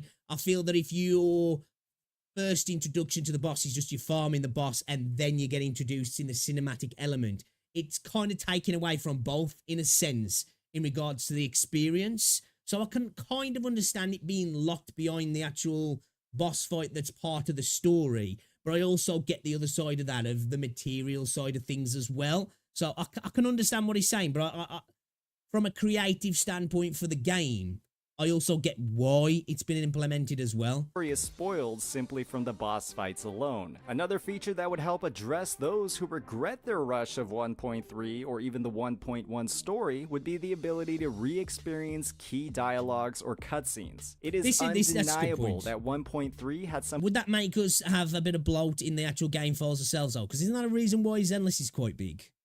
It's because you can watch back all the cutscenes. But I do agree, as somebody who's playing on PC, and I could handle another 20 gig added to the game file, I wouldn't mind that. That would be nice, actually, if I'm honest, just to re-up yourself sometimes, because as you're playing a game like this that's got a story, you might have a bit of time away for a little bit, start playing another game, and everything gets muddy, doesn't it? So to be able to go back through cutscenes to just re-up yourself, to be like, oh, okay, I'm locked in now, would definitely be a good thing. Some of the most breathtaking visuals we've seen, not just in a gacha genre, but gaming as a whole. And it's... I wouldn't go that far. The game is incredibly beautiful. There are some incredibly gorgeous scenes. The game is gorgeous. But, like, there are some incredibly beautiful games out there. Now, don't get me wrong. At the end of this scene here, you know, when you're talking to her on the beach and then, like, you're standing there and the sun's glazing. Like, dude, I was taking photos left, right, and centre because, like, dude, this is fucking beautiful. But there is some incredibly gorgeous games out there, isn't there? It's an absolute shame you only get one chance to see them in-game. And it's true. An even bigger shame that you can take that one chance and skip it. But when there are so many reasons to do just that, this new feature would be a fantastic gift to players to have them feel like they're not missing out. The gallery is nice, but these are just screenshots of those amazing moments. Those cutscenes are already in-game and taking up storage. Let's use them. Overall, there was a lot of potential enjoyment from the 1.3. But wouldn't they take up more space though? Because I don't know, I'm not a game developer. I would imagine they would take up more space because there'd have to be like cash there all the time for you to be able to pull on them whenever you wanted, wouldn't they? So I would imagine it would take more space, right? I don't know what I'm talking about. Story, but also some significant barriers for some players in experiencing that enjoyment. Kuro's putting a lot of I wouldn't say it's a significant barrier. Remove the incentives to skip it. As always, if you enjoyed this content, please hit that like and subscribe button. Okay, yeah, let me know, actually, if you're a skipper, does that incentivize you to skip more, or does it you just skip anyway? For me, it didn't make me contemplate skipping at all, because the story in this game's beautiful, and I like to experience it. But I do understand at the same time, because I was in that thing of, I fetched Shorekeeper, and I was like, right, let's do it up, and then I was like, right, where's the match? And I was like, oh, I can't actually get a match yet. Oh, okay. That sucks a little bit. I guess I'll put the Echo back onto Verena and we'll use Verena for a little bit. But But yeah, it wasn't like a major, it wasn't devastating, that's for sure. A little frustrating, and I do get it. I get it from both sides. Like I say, I think from a creative standpoint, it makes sense to not be able to access the boss until you've accessed the boss via the story. But at the same time, it is kind of frustrating that you've got this new character and you're like, well, I can't level the character now yet, so I've just got to wait to really use the character until I've done this content, which maybe, if you think about it, could potentially incentivize some people to skip, especially if they want to get into the Tower of Adversity and clear that before that reset happened. Maybe that'd be the best thing to do, just not have that reset happen the way it did. Because, yeah, I don't think it's a major issue for me. But that's for me. Is it for you? I'd like to know. Let me know. Yeah, great video from Saint Tontas. Check him out. Drop a like on there. Yeah. All right, should we play some Zenbless Zone Zero, shall we? I'm not gonna move video, so what's going on? I'm gonna move to watch. Let's have a look here.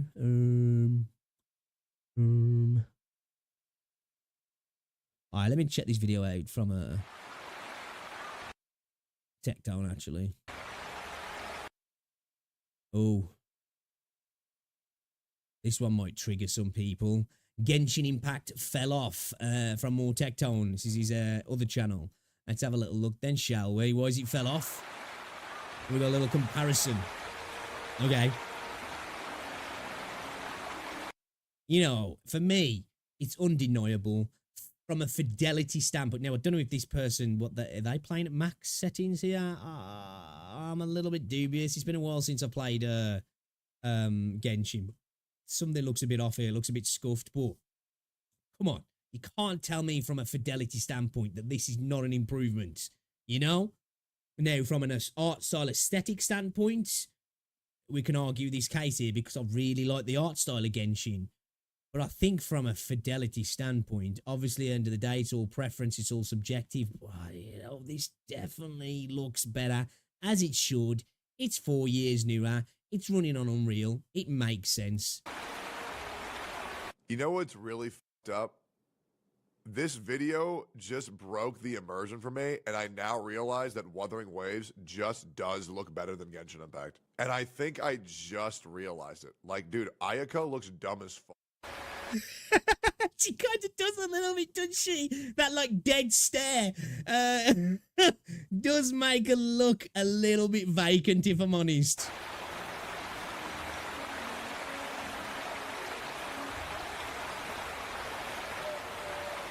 You see, dude, I'm not hearing this shit from some people. I've had these conversations on my YouTube channel, people talking about animations in Genshin are better.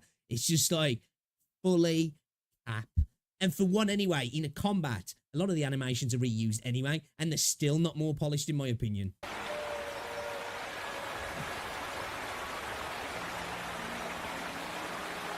Oh, God. Oh, no, don't ruin Raiden. Don't ruin Raiden. That's a rough companion to put her against as well, Changli. That's harsh. She still does look good, though. In my opinion, she still does look good. Well, man, you know, it's just like, it's the newer, improved version, isn't it? You know, the hair, the face, the eyes, the clothes, the details. They're just like, you know, it's just that, like, extra step, in my opinion. And I don't even think that's a hot take, man. I know people will argue this till the cows come on, but it's, you know. Holy fuck, Changli looks so much better. It's insane. Yeah. Also, holy fucking tits. Jesus. They are ridiculous. Oh, not Diluc, bro. Nah, this is unfair now to compare the male characters, because as I've said, obviously Diluc's a little bit, more, I guess, more on the chatty side, but, you know, the game's full of twink characters, man. For me, one thing where, well, there's lots of places where Wuthering Wave shines, but, man, the male characters, it shines brightly, in my opinion. Some really cool male designs in the game. Diluc, bro. Oh, no, dude. Bro. That's the worst one, man. That's actually the worst one. This looks like a 12-year-old dude cosplaying as a fucking hero. This looks like a Chad. You know what I mean? Even though he's probably one of the less... Well, actually, I don't know. He's kind of gangster with the scales all on his arm and everything. One of the less... Not so chatty characters, should I say. Dudes. Oh my god, that's rough. That's rough. I've got to move my camera. I've got to move my camera, guys. Let's bring my camera down here. I've got to move my camera because that's... Oh, that's harsh, man. That's harsh. What am I looking at, man? What am I looking at?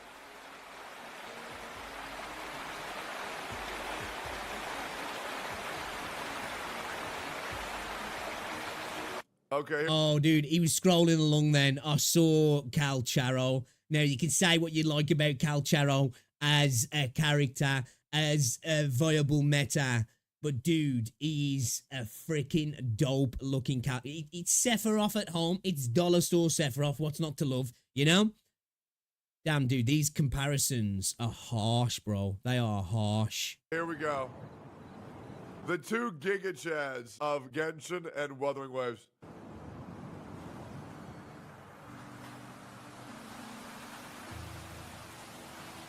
Wow. Wow. You know what's crazy?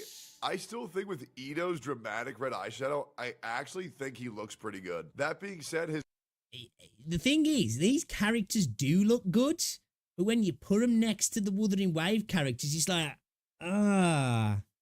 Again, there's coming from the perspective of art and the aesthetic design, you know, you can definitely have a conversation there.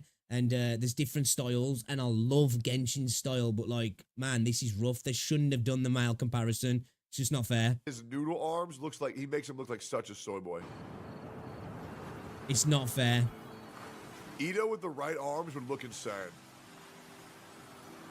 Oh, this is what I'm mad curious about. See, I loved her design.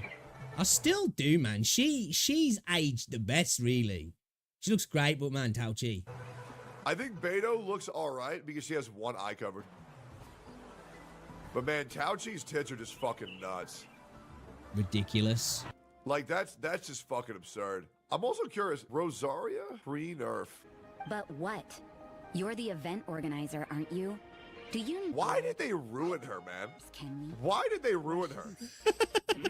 Seems to have marked out an area around... I also realize how bad Rosaria looks. Like, Rosaria... Right, dude? Like, that animation there. Oh my god, that was rough, bro. I am not hearing this shit from people that Genshin's got better animations. Why did they ruin her, man? Why did they ruin her? Let me go back there. But what? That looks so... like, scuffed then. But what? You're Right? the event organizer, aren't you? Do you... Why did they ruin her, man? That looks so Why scuffed. did they ruin her? Seems to have marked out an area around... I also realize how bad Rosaria looks. Like, Rosaria actually looks like shit. That makes me very depressed. Dude, I remember when Genshin Impact was so hot to me, I had to, like, stop stream every hour to go jerk off. What happened, man? How the mighty have fallen, man. I think they robbed her, bro. I think they robbed her. You know what they should have put her in? They should have put the Pyroarch on and like a bandage top with like baggy pants. Surprise as well with the company the size of Puyo, why they've never done an engine transfer to maybe like just jazz up the game. Well, there's been no need to. I get that. There has been no need to because they've been making money hand over fist. And until Wuthering Waves, people have never really made these comparisons, have they? Because games just haven't really held up next to Genshin. Now, you can make the argument about Wuthering Waves doesn't from a bunch of different points, but I'm specifically talking from the visual animation, the just like generally graphical side of things here, where it does. And it really makes the game look long in the tooth now, which it is at the end of the day. Like, I'm not hating on Genshin at all from that point of view. But yeah, it definitely does. You know, because like, I think Riot are upgrading Valorant's engine soon. It's going to be going on to a new engine, apparently. And I know it's not an easy thing to do because they were talking about that. So obviously that's probably the reason why, because it would have been this big whole thing. And then the myriad of problems that can come in. But it's still, you know, over 4 years, I'm surprised that it hasn't happened at all. But at the same time, I'm not, I guess. So Urza, wait, from Fairy Tail? Urza. Oh, wait, yeah.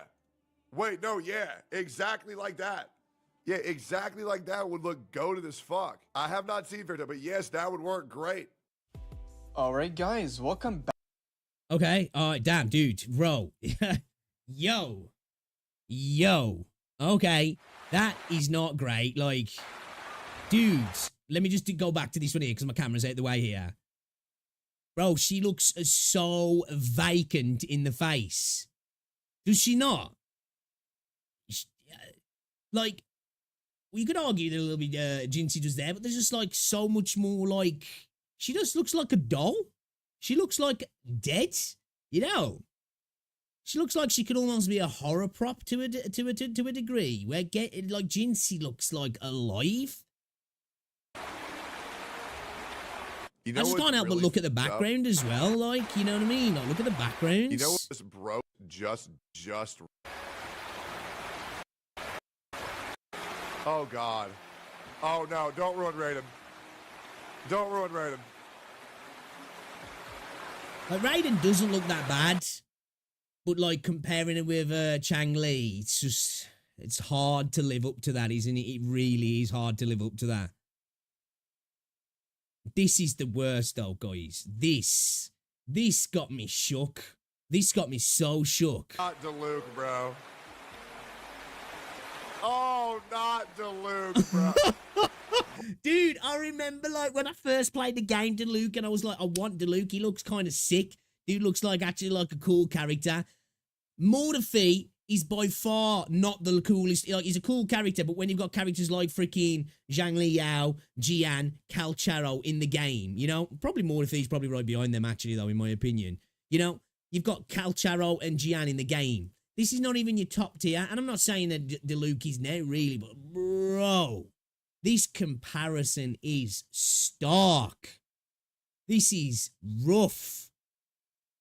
Again, though, I'm not hating on Genshin because the game is a few years old now, but like, damn, dude, damn, like, it's right there in our faces, you know what I mean? It is right there in our faces, and like, what the fuck? Don't get me wrong, not a bad character design, but like, putting in next to Calcharo, dude. Oh, man. Oh, my God. That video just, like, feels like it's just cooking Genshin so hard. I just realized all Genshin characters have big-ass heads. She has better abs than Ito. I just realized some Wooer NPCs even look better than Genshin main characters. This is true, dude. There is some fire NPC characters in Wuthering Waves. What does Genshin characters' heads on the sides of their shoulders? What the fuck? Genshin characters look like children with grown-up bodies. Well, they don't even look like... Well, they do actually, don't they? They do, yeah, that's right. I was going to say they don't even look like fucking with the grown-up bodies. But it's right, they do. They look like I say, like, Diluc there. Diluc compared there. Looks like a child. Where Morphe actually looks like an adult. He looks like a grown-ass man.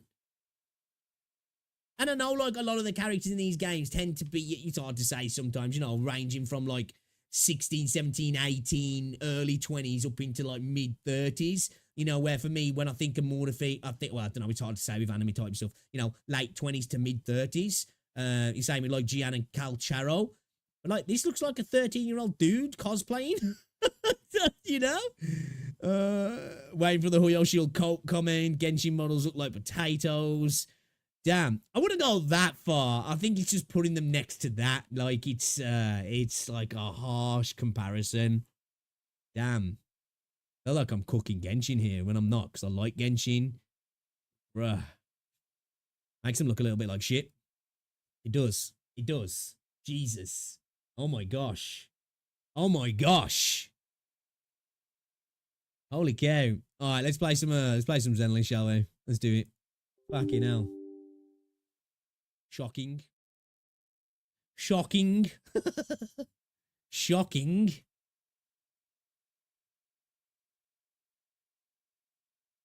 Damn, bro. Genshin got did dirty. Got did done dirty. Done did dirty.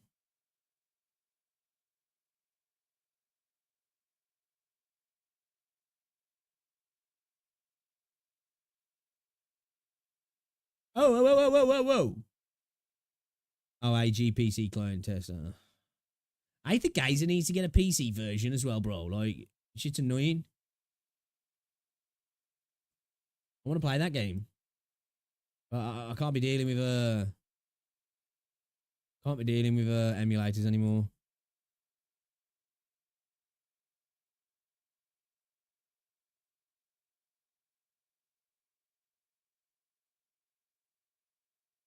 2 seconds. That's 3:15.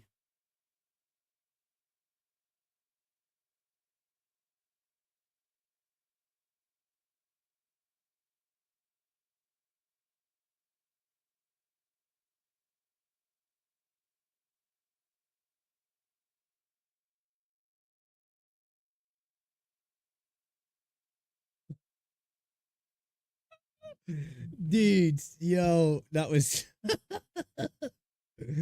fucking hell, man.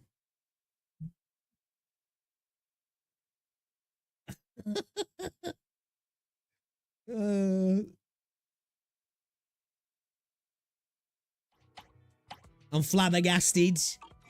I'm stunned. Oh shit, boys. Boys.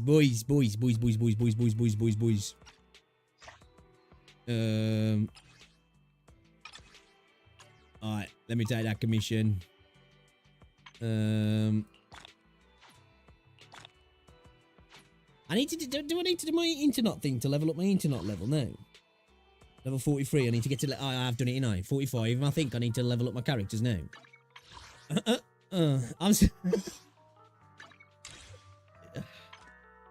Yeah, it's got me, that it's like, don't get me wrong, like, obviously, I've been in the camp for a while, but, Wuthering Waves has been a vast improvement on some areas again, and a small improvement on some areas, and maybe not even an improvement in some regards, but visually, I've always been like, I know that the game is a better looking game, but seeing it side by side, it's like seeing a picture of yourself from fucking 10 years ago. I'm like, oh my god, dude, I look like shit now.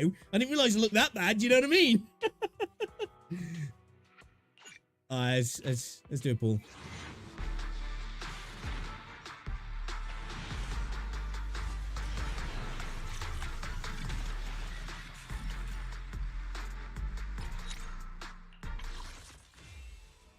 That's for any of my 30 plus crew. You know what I'm saying? You know it. Unless obviously, maybe you haven't, but I think for the vast majority of us, you could probably look back at some of your old pictures and be like, holy shit, dude. Especially if you put them next to each other, like, when did this happen, bro?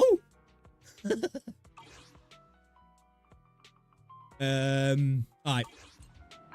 Shit, where are we? Alright, let's get our dailies on. Gonna have a coffee. Gonna have a coffee. How about a cup of joe? A little Cup of bitterness to make joe. life sweetness all the more satisfying. Let's go with the Team Master Special, actually. Whenever you feel lost, you can always come back here for a cup of coffee. Cup of coffee.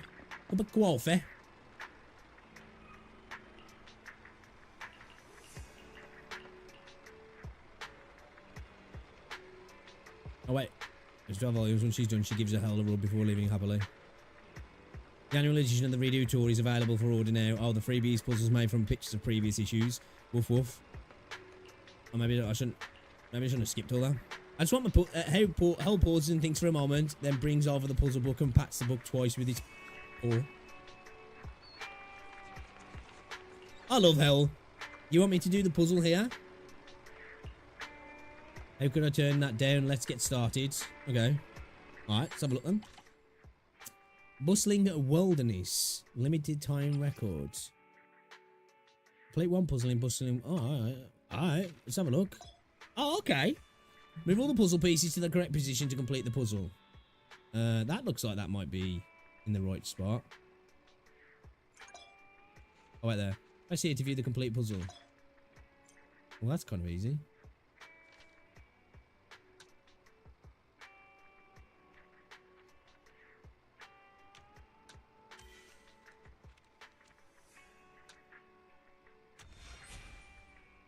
Oh man, I'll struggle with that, guys. Complete each puzzle to get corresponding rewards.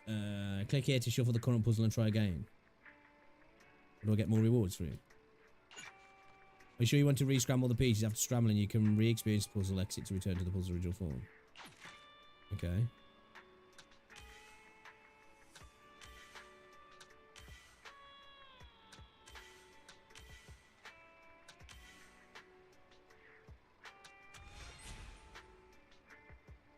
I don't get anything extra for that though, do I? Alright, it's back out. Exit will reset the progress of unfinished puzzles. Oh no. What? Oh, okay. Sweet, okay. Ooh. I can look at the puzzle. I don't want to look at the puzzle though. That feels like cheating.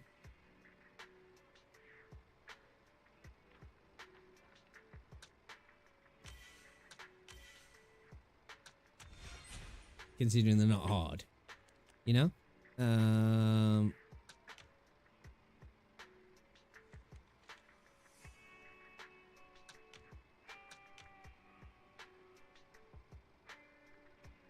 These will need to go up one then, do they?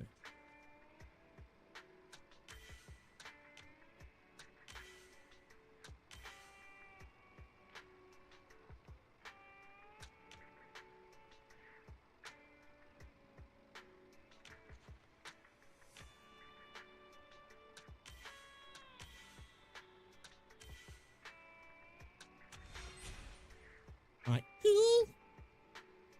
Done, yeah. Give me the goodies, baby. Give me the goodies. Alright, let's do this sharing the city with the fluff and fur then.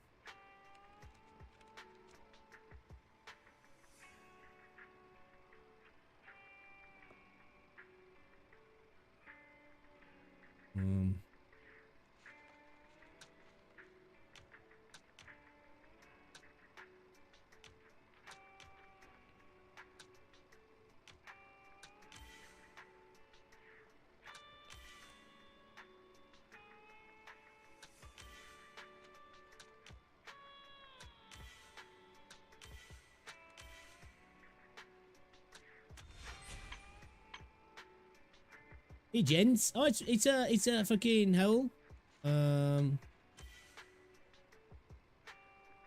More pigeons.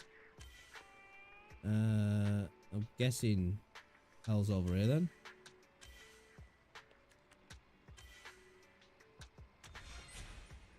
Alright, cool. See, I know these are like stupid simple things, but I like these sort of little things. I kind of like this. Is what I want, more abstract stuff like this in Wuthering Waves, if I'm honest. No, it's dumb. It's dumb. It's you know, it's something a little bit different, eh? Switch of pace, I guess, almost. Even if it's like super simple, really, you know, it's still kind of fun. Oh, it looks like they're getting a little bit more. What's it? Oh no, yeah, there's a lot more moving.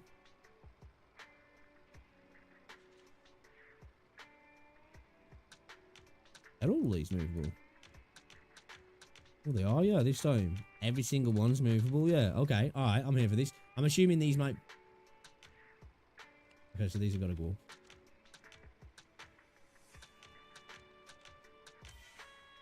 Okay, he's in the right spot, so we go from there. We build him out. He goes down here. Where's the rest of him then? Okay. A little bit of his face there. Part of the guitar.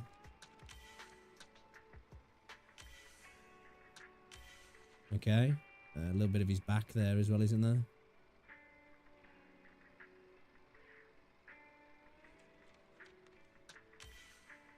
Okay. There's a kitty. There's his head. Where's Burb go?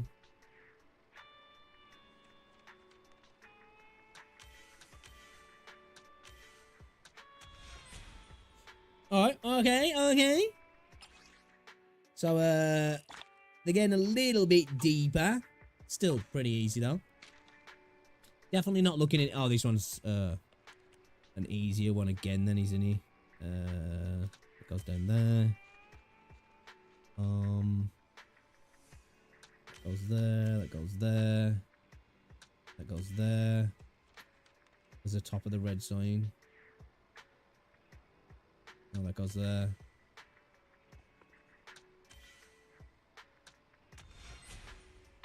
Yeah, bye-bye. Yeah, bye-bye. Put that there. Okay.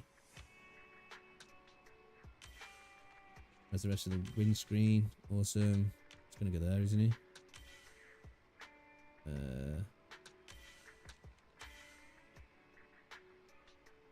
It's part of that blue sign.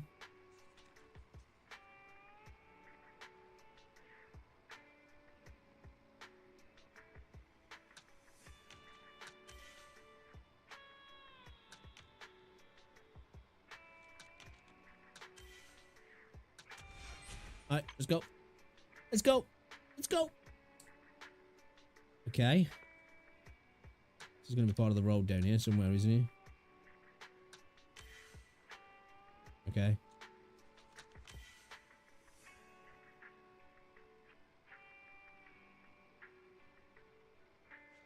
Assuming that's the top of the building there. Guess that's part of that there as well, isn't it? Yep. It's all coming together, guys. Coming together.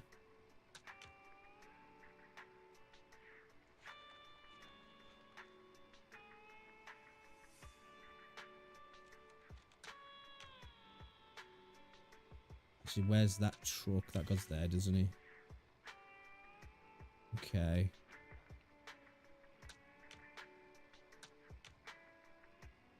Need a bit of the road there, don't we?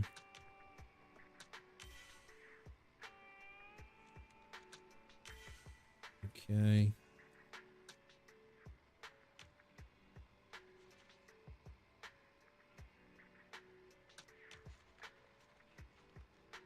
That's the red bus. There's the rest of the red bus.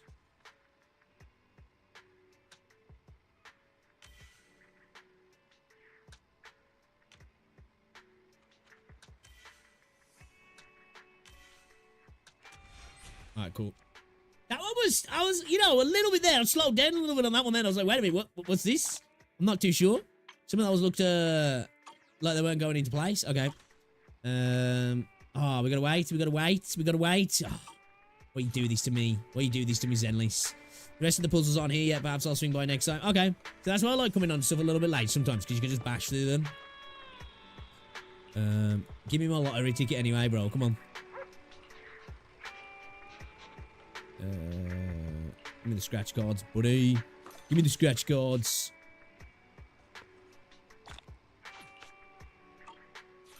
Awesome.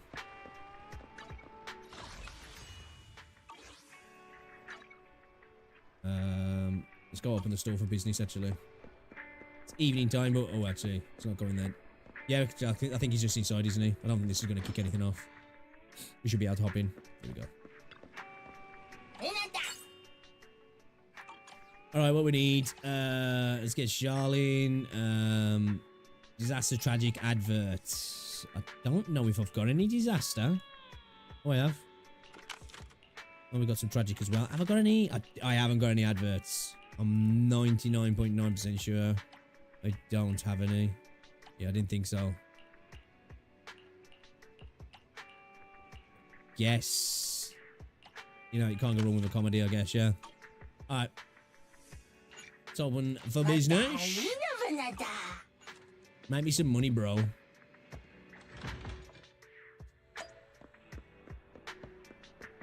Who's this chick? Suspicious stranger. Alright, let me get that. Thank you very much. Thank you very much. Take a picture of the cat chalking next to the arcade. Let's do that. Take a picture of the cat cooking next to the noodle shop. Let's do that.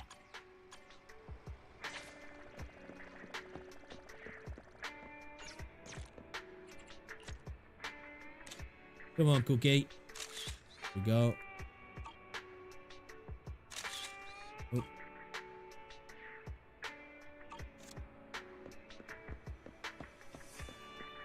Yeah, I think they're definitely not only with that. What's it with the she had the short leggings on. I think they definitely thickened Belle up a little bit as well, didn't they? Yeah. I don't think I'm dreaming there, especially considering what they did with the other characters. I think it's not a long shot, really. Lovely, lovely, lovely, lovely. Can I do a couple of pulls on Shasia? Go on then. Come on, let me do a giant dough, man. No. Pull Jane dough in like 7 pulls.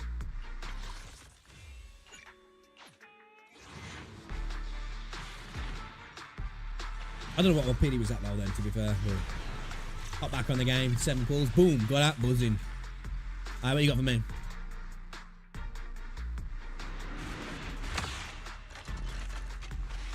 Drill rig red axis. I don't think I've got that. Not too sure. Alright, spend these bangoos.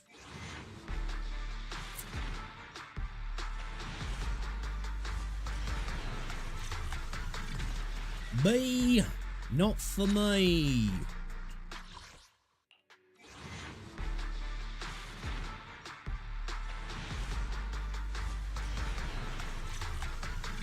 Crash.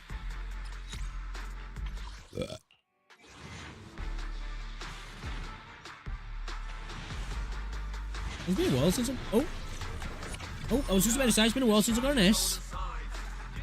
Hey, what we got? What we got? Oh, this is for, okay. Officer Koi. What is he? Is he any good? This is probably going to be better for,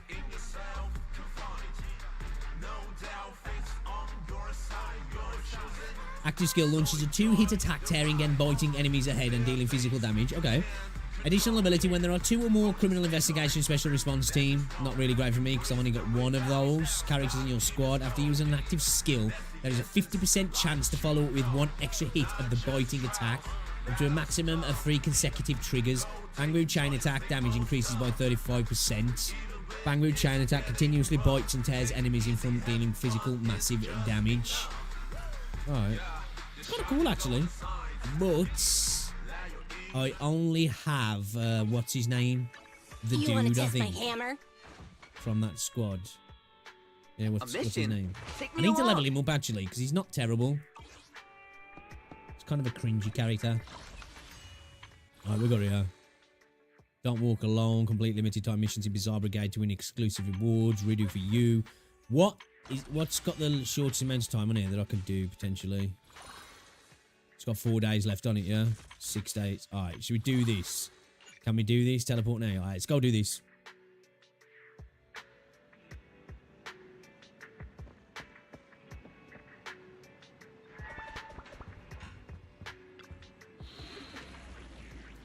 Right, where is he?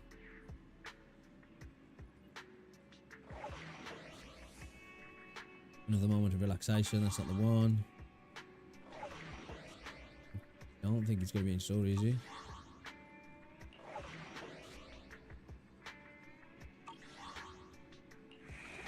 Actually, it's going to be.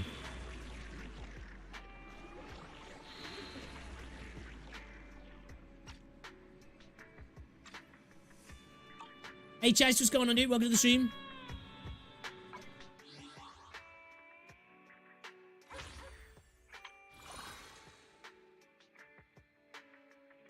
Complete limited time missions in Bizarre Brigade to win exclusive rewards and unlock your soul is dangerous, wandering at home. Count yourself on the rock, but trust your companions.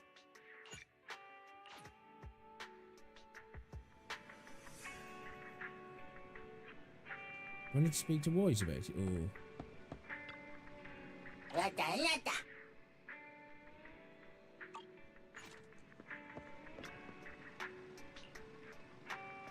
Oh, I don't have to speak to Wise about it. Oh, wait, is this it? Is this it? There's a flyer tucked into the notebook. Generous bounties for helpful citizens. Policing Officer Mew Mew at Luminous Square. You got that wall going through the Luminous Square, boys. A bounty. Do you think it's real money? Let's go see what's going on.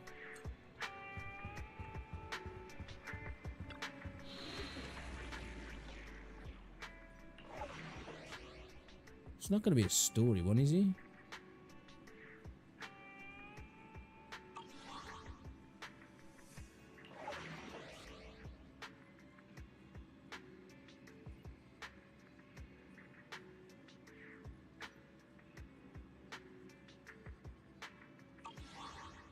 What the fuck is that then? Another moment of relaxation. I don't think this is it, is it? These clients really have a wide range of business time. They need us to repair a bunch of lighting devices. Of course, it won't be a problem if it's for your old friend.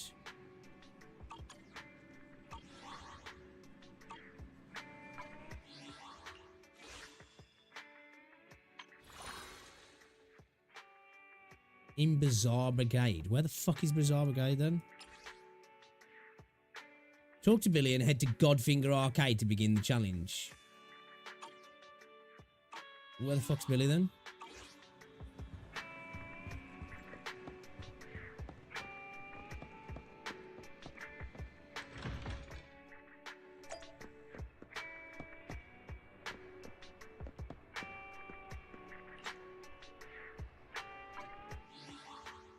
How do I contact?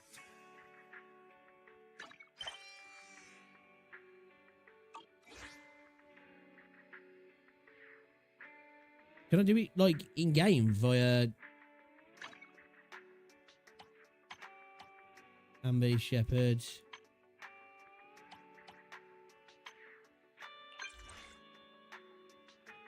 Wanna hang out?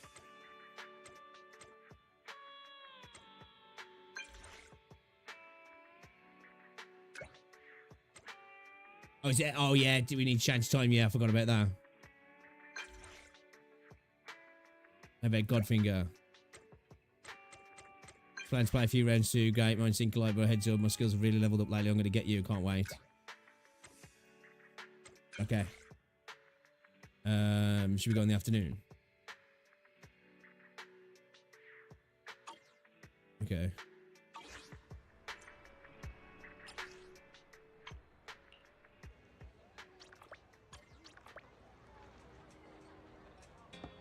Ah, he is. Here he is. We got there in the end. Cheers, Chase. Hey manager, good timing. There were a few guys who wanted to try and challenge me at Godfinger yesterday, probably on an account of my score and all, and you know what happened. You lost?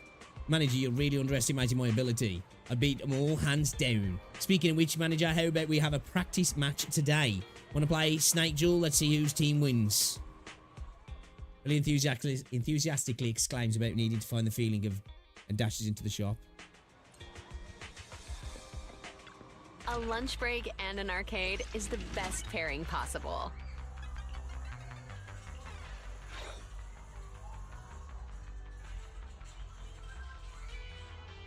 Have we got to do a clash?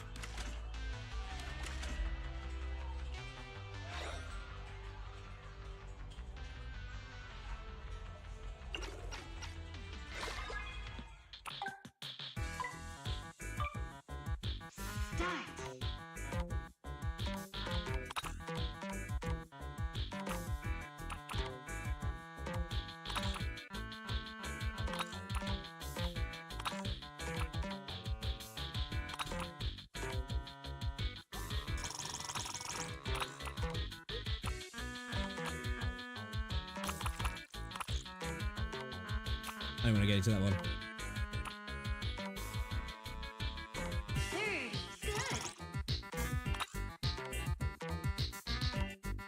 Oh, that fucker's gonna get it in here.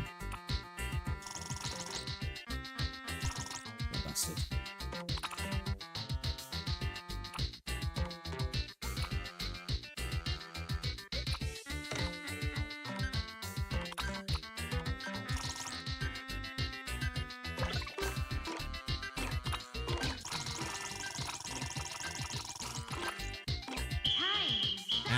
Look at all them coins as well, whatever they are, waiting for me there, bro. Come on, man.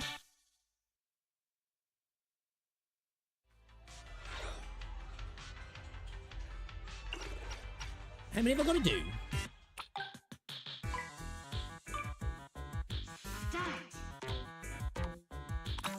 I'll go back, have a look in a second.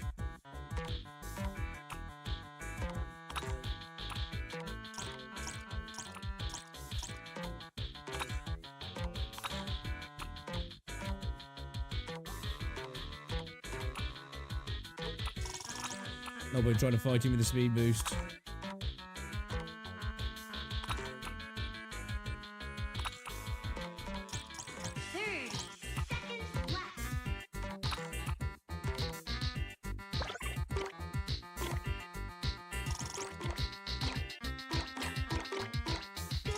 Gotcha, bitch! No! My greed clouded my judgment.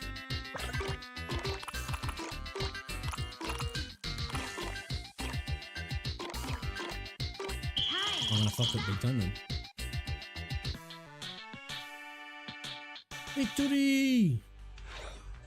I'll be back in a second.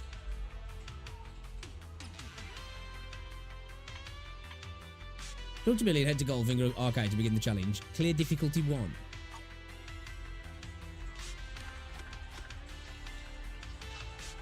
confused. Clear difficulty 1 on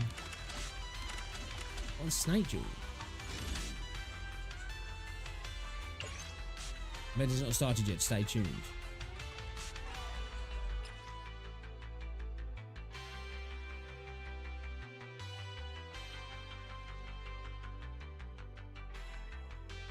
Okay.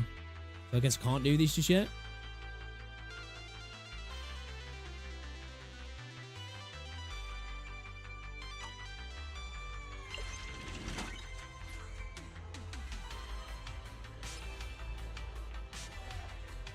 Blocked and defeated by the border. See 10 seconds in single speed up. Obtain 20 items.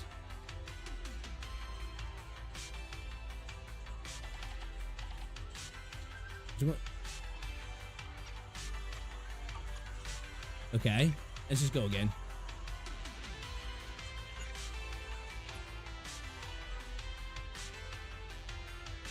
Right. What?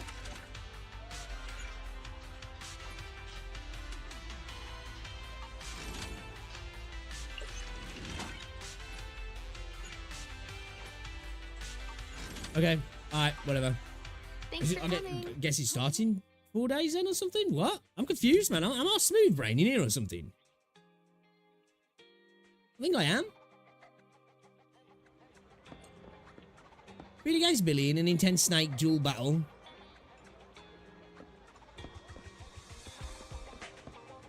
Welcome to Godfinger. First off, read through our store policy, please.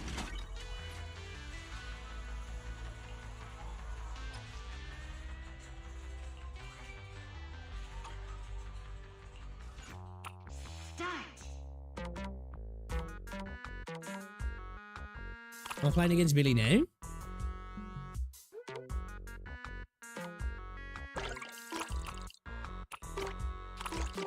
No.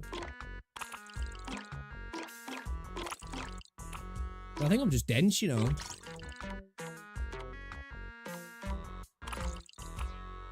What is the deal with this event?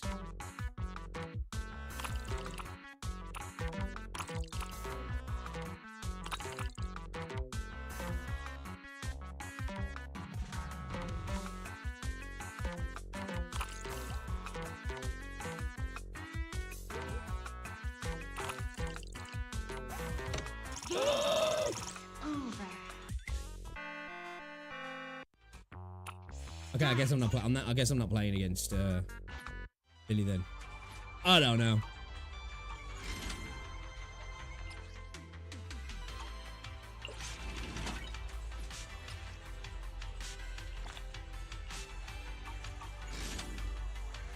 Thanks for coming. Hope you had a great time. I don't know, to be fair. I don't know. I don't know. What's going on?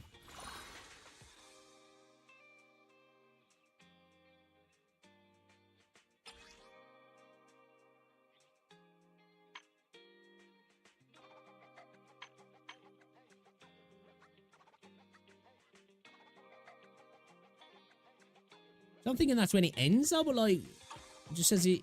I don't know. Whatever. Alright, it's got to get wrapped up in it. I'm too wrapped up in it. Alright, it's got to talk to boys. Stripping me out. Stripping me out. Alright, buddy. Belle, you're just in time. There's something I wanted to ask you. Have you got a minute? Let's go. You're about to enter an immersive storyteller. You cannot complete the missions of other types while you're in this mode. Let's do it then. Let's do it. All right, our business asset credentials got cleared, so we might have to go into Lumina branch of public security with our papers to finish the whole process. All right, let's do it then. A notice from public security.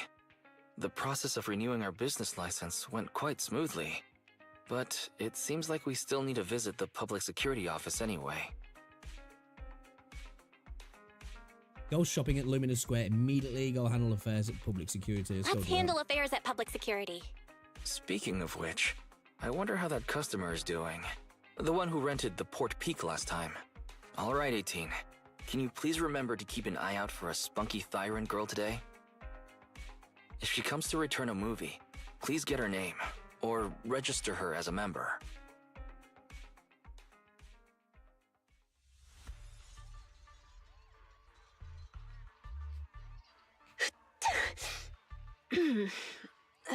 Somebody must be thinking about me. I wonder who. Never heard that with sneezing. Jane, you're finally back. I've missed you, you know. Oh, it's you. That's rather disappointing.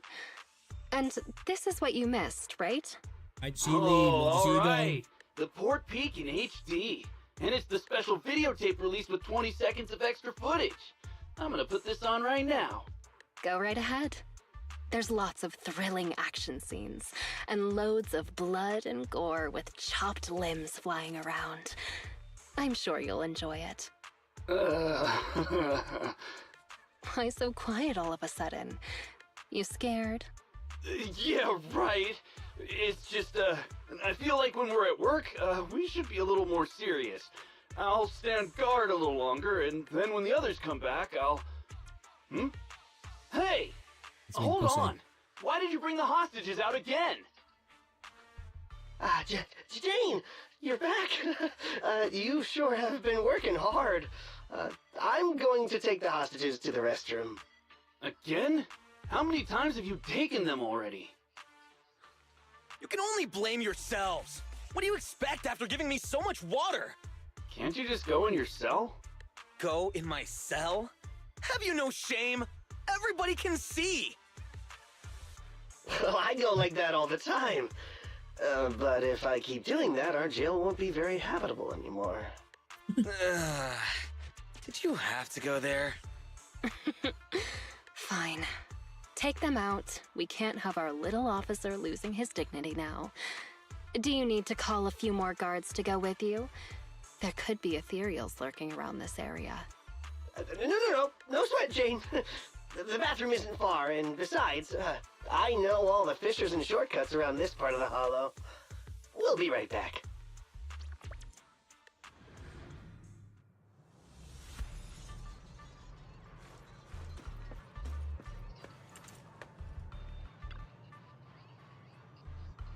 You're back. What are you doing here? Where's the supply guard?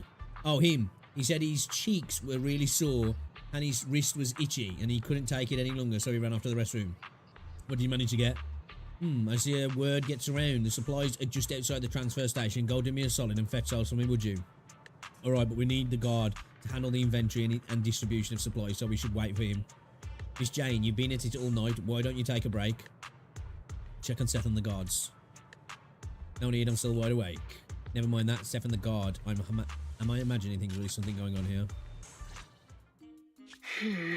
For a trip to the bathroom, they sure are taking their time. Hey, what have you been feeding the hostages? Well, same as us. Some hardtack and some water. Oh, right. According to your instructions, we were sure to pump that one from PubSec full of water. And he ate the gross, salty, fish-flavored hardtack, too. Ugh. And the medication? You mean the muscle relaxants? We have lowered the dosage before stopping it completely, just like you ordered. That's a mix. Really? Water, fish hardtack, shouldn't be so and muscle slow. relaxants. Maybe they ran out of paper. Not good. We have a problem. Gone. All gone. I knew it. Here you go, take this. My mom always taught me to keep a spare roll on me. Huh? What's this? Toilet paper? Yeah, the bathroom's out of toilet paper. Right? Talking about? No! The hostages! The hostages all gone! The hostages! The guard! That officer! Everyone's gone! The guard in the bathroom got knocked out, and that rookie escorting them betrayed us! He escaped with the hostages! What? The patrol has gone to update the boss! There's nothing he hates more than traitors. You can bet he's gonna come over here personally! We have got to go catch them, otherwise we're all in for it! That kid, he really convinced someone to betray us. Listen up. Leave the chase to me. You'll only slow things down. Everybody just wait for the boss at the transfer station.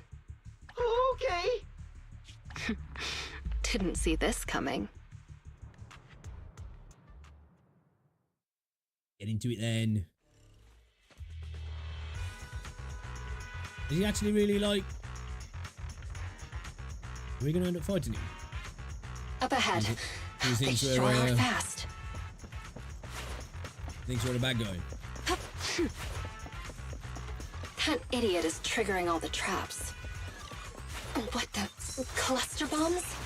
And a laser net. The smell. Watch out. Ethereal. Gotta focus on dodging. Good thing they didn't get attacked.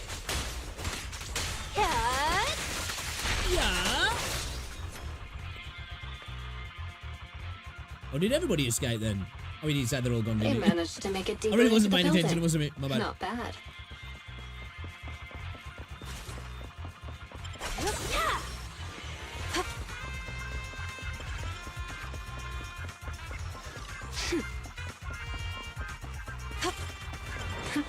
Seems I got my exercise for the day.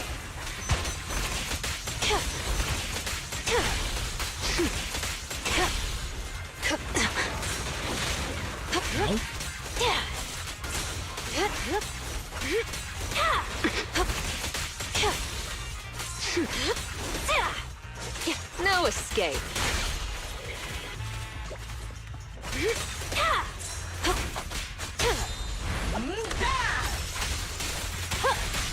There's that idiot. Oh, way too much damage An then. attacking laser net. Better not hurt my tail. They should be just up ahead. Gotta hurry.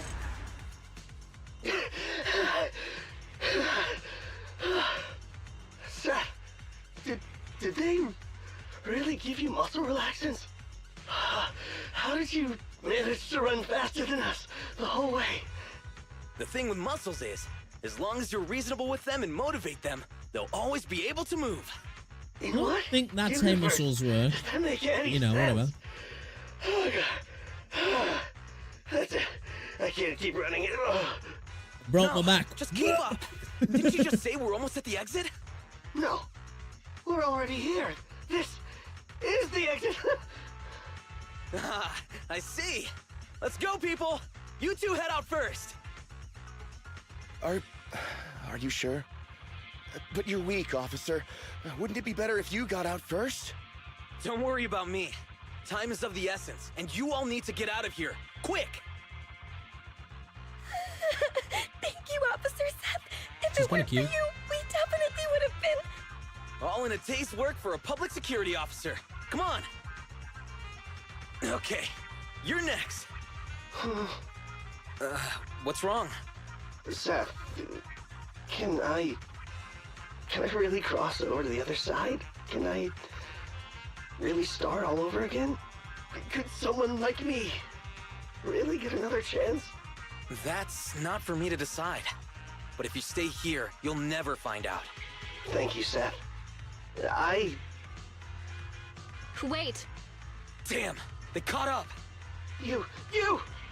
Yeah, I need to Stay away build from Seth up, me. actually. I'm turning my back on this life of crime, Jane. You should do the same. Shut up and listen. There are other paths you can take. Oh, what other paths? Uh-oh. That voice, it's Razor the Mountain Lion. Stern voice rings out from behind them. Bustling footsteps and shouts can be heard approaching in the distance. Shit.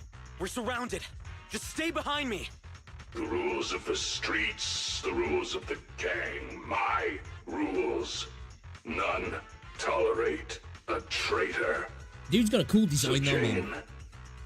what other paths do they have? Only surrender, of course. Surrender and submission. According to the rules, traitors should suffer a fate worse than death. But seeing as Jane says so, He does actually seem decent, to be we'll give fair. a second I haven't built him chance. up, but when I did use him, he's kind of cool. You! Kill the PubSec scum and I'll let you off lightly. I'll give you 3 seconds to think it over. 3, 2, 1. I refuse. Oh, fair play.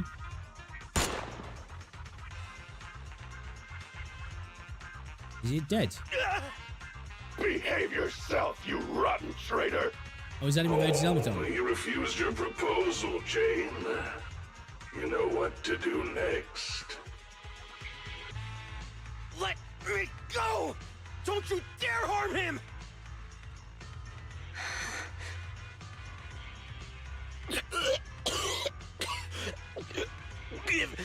Give me another chance. Stop it! Jane! Don't do it! You can still turn this around! Oh shit. Anything else to say?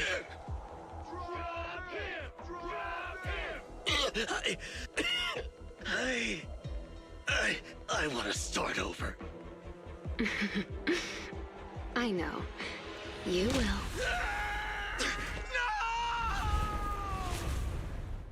Did she murder him? Don't worry. You're up next.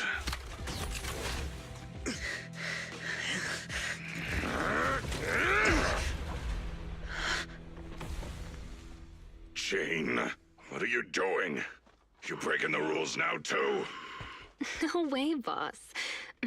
Just, didn't you say, when the time's right, I can become a bodyguard? Yeah, so what? We mountain lions are fierce and unbeatable. Not even those pubsec idiots can stop us. It'd be a waste to get rid of him like this, don't you think? What's your point? With him here, I think the time has come. Let me fight in front of the gang to prove myself and earn a shot at promotion. I propose a duel in the Lion's Den. The cutscenes in this game are really good. Don't think you're all that. Only the boss calls the shots. Gentlemen, are you still in the dark about the rumors on the streets? They say that in front of PubSec, mountain lions are just little scaredy cats. Our brothers caught, business stolen, operations ruined, territory shrinking. And what did we do in response? We ran. We hid. Scattered like mice, with our heads down. Lions are creatures that hold honor above all. And this PubSec officer is the perfect opportunity to prove ours. Let this duel make it clear to all other gangs. We are real lions. And not some scaredy cats. Boss, I think Jane actually has a point. Don't worry, boss. How long have we been pushed around? Lions for mountain lions! Go show him, Jane! We support you! Yeah. PubSec is done for. We're the strongest gang! That's something I do like about ZZZ, like the silly light-heartedness sometimes.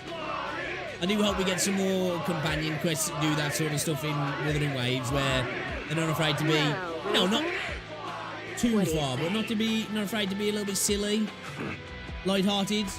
When the Lion's Den is ready, I'll send someone for you. Until then, keep an eye on the cat. You got it, boss. Much appreciated, boss. I won't let you down.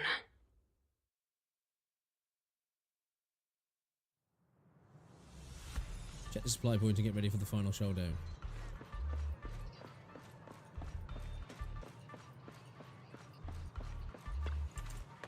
Well, supplies for the escape are all ready. With these, our chances of survival should go up. It is what it is. Better find a way to get this done in the duel with Seth. I'm prepared. I'm prepared. I will finish this mission and gnaw a hole in the necks of these mountain lions. Man, Jane has just got such a fat ass. A short while later at the mountain lions transfer station. Just like ridiculous. With two of the hostages escaped plus upcoming duel, Razor decides to evacuate the station early. Restless, the gang begins packing everything up in a hurry.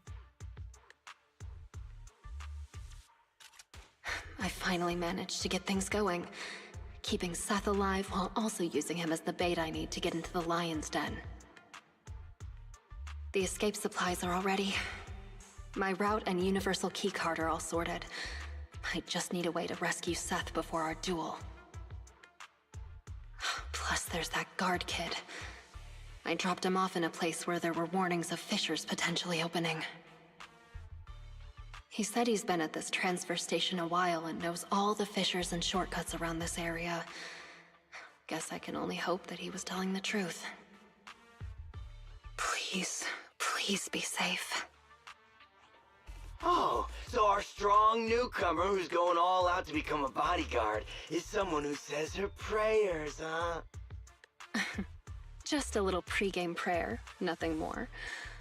But as for you, don't tell me a majestic mountain lion bodyguard would stoop to eavesdropping. Seems like this will be easier then, given you know I'm a bodyguard. I'm here on the boss's orders to take you to the lion's den. So, everything is already set up for the fight? No need to shower, get changed, go over the rules, paint up some lion shirts, or anything like that?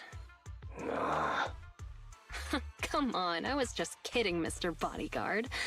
You don't have to be so nervous. I'll guide you through the fissure into the lion's den. We leave now. Gotcha. Just let me pack my things and then... We leave now. Why the rush? The lion's den isn't going anywhere. At least let me fix my makeup, okay? Jane, are you going to ignore the rules of the mountain lions? Fine, fine. Let's go now then. You lead the way, Mr. Bodyguard. Ugh, it's starting so quickly that I didn't have time to grab my escape supplies. I had a feeling something like this might happen. Looks like I'll have to come up with an escape plan on the fly. Oh, shit. Jane follows the mountain lion bodyguard down and... fucking hell, man. It's too quick stepping out of the fissure. The Jane finds herself in a completely unexpected place. What did that get so quick? Is this... Hollow Zero? So the lion's den is hidden inside Hollow Zero. Sometimes the most dangerous place is also the safest. Those Dude, he's so towers fucking never jacked. go anywhere dangerous, but we mountain lions aren't afraid. So that's it. The mountain lions know the location of a Dude has stable his meat fissure and leading to veggies Hollow with a Zero side of from a Tren. companion hollow. Every time they need to escape, they flee to this area in Hollow Zero. That's why public security could never find or catch them. No wonder that transfer station is churning out supplies for anti-corruption serum. They must be used for holing up inside Hollow Zero. Once they're out of danger, they can slip out of the fissure and escape. Impressive. That's a risky strategy that only a group as bold and talented as yourselves could pull off. Don't be envious. You'll be joining our group of bold and talented people soon enough. But you have to prove yourself. Bodyguard's initial jet. Oh, God, all right, Hey, whatever. what gives? The duel will be just up those stairs there. You can go up once you meet all the requirements. Hang on. Nobody said anything about a qualification round before the duel. Becoming a bodyguard is the boss's way of acknowledging you, but we mountain lions need to see you prove yourself first. If you want a shot at the duel, then you'll have to make it there on your own. This is also one of our rules. You call that a rule? It's just a way to wear me down before the fight. Rules are rules. Plus, weren't you praying just now? This little trial should be a cinch for you. Come on, newbie.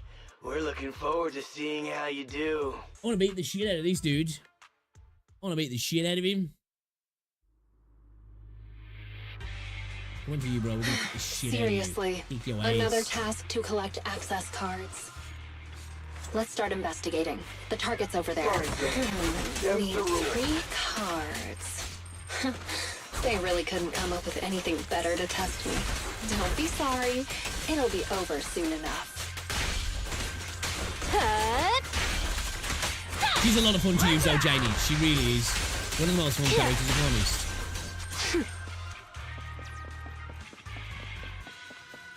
I like it a lot. I like it a lot. That's the first access card. Is this Sonic shit?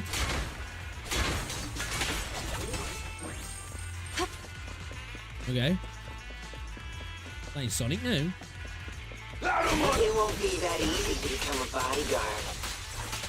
Oh, it's easy. I just need to beat all of you up.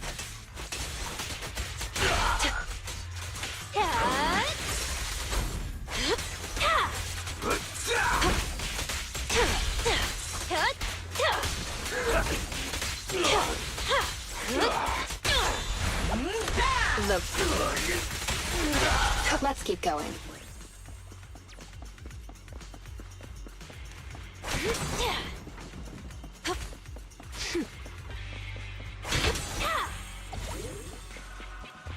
I love the animation when she stops running. An ambush. So predictable.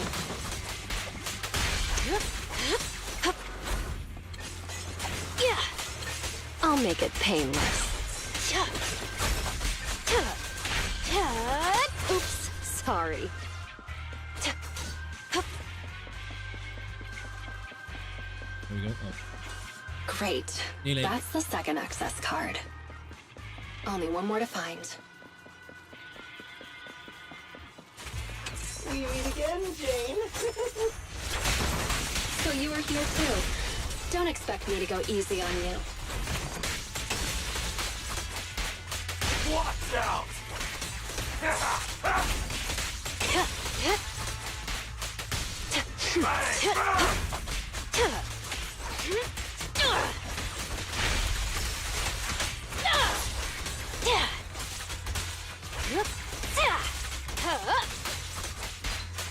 Let's make this quick. A little gift for ya. Yeah, fuck me. Give me that, thank All you. right, that's all 3 of them. Time to go and get promoted. Upon triggering assault, the agent inflicts additional days equal to 5% of the max days plus 100 days. This effect can only be triggered against each enemy once every 5 seconds.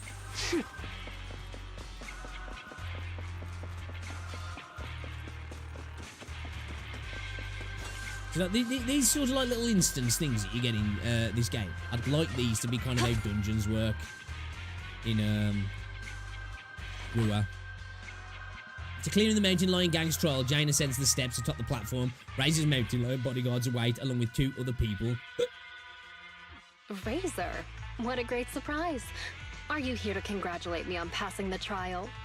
I see you even brought that little pubsec prince with you. Jane, they... Shut up, you pubsec maggot. I don't know. Careful with the goods. He's going to be my trophy in a moment. I want to defeat a real, living public security officer. To have the gang cheering my name, and to feel the joy of stomping him into the ground. Don't spoil my fun. Jane Doe, the new cub of the mountain lions. You have completed the path of promotion and earned the recognition of the gang. You hereby qualify as my loyal and trusted bodyguard. I feel like they know. It's an honor, boss. But there's one final step to take before you earn your official place in the duel. Whatever you say, boss. But before that... Huh? As she listens to Razor's orders, Jane suddenly turns around to dodge a bodyguard who is approaching her from behind with a weapon. Oh, shit. Trying to ambush me, huh? Afraid I'm coming for your position. Guess you couldn't help being anxious. And you even dared to pull a cheap trick like that in front of the boss. I was just gonna break one of your hands, that's all. You really think I'm gonna forgive you just because you spilled the beans so easily? Kindergarten ended 20 years ago, buddy. Go explain yourself to the boss. I don't have to explain anything, because... Huh? Sharp pain shoots from behind. Fucking hell. Break one of her hands. That was my order. Boss! Razor! You... why? Jane, I want you to lose to this pubsec punk in the duel. Then I can go up there and kill him myself. As long as you fight well enough, I'll arrange for someone to escort you to a hospital in New Eridu immediately after the duel. Maybe they don't then. This is one of my rules for your promotion. You're asking me to go up there and lose on purpose and pretend it's real? What kind of stupid rule is that? Don't respond, Razor leaps forward and picks Jane up by the throat. Shit's too quick! You're a cut above the rest, Jane, but you're always missing the point. The rules of the fight, the rules of promotion, my rules. The point isn't the rules, it's that they're mine. Me, Razor. I'm the only authority. I'm the only explanation. And I'm the only leader. I am the Mountain Lion. And only I represent the Mountain Lions. I need bodyguards who can protect me and my reputation, not some stinking ambitious rat. You've already defied me twice now in front of everyone, strutting your stuff around in my gang. I've been lenient enough to not just get rid of you, so you'd better listen to my orders now. Understand? So, this whole circus is just because you're afraid of losing face and status? I thought you might have figured out my secret. But it turns out, a stopped clock is right twice a day. Secret? What do you mean? The same narrow-minded thinking and boring ambitions. All you're doing is fighting for power like stray cats on the street. How ridiculous. You think you're all that with your arrogant attitude. And your big booty. That's what I hate about you. But it doesn't matter. I've got loads of time. So, I like his voice actor, man. Does a good job. Something about my rules.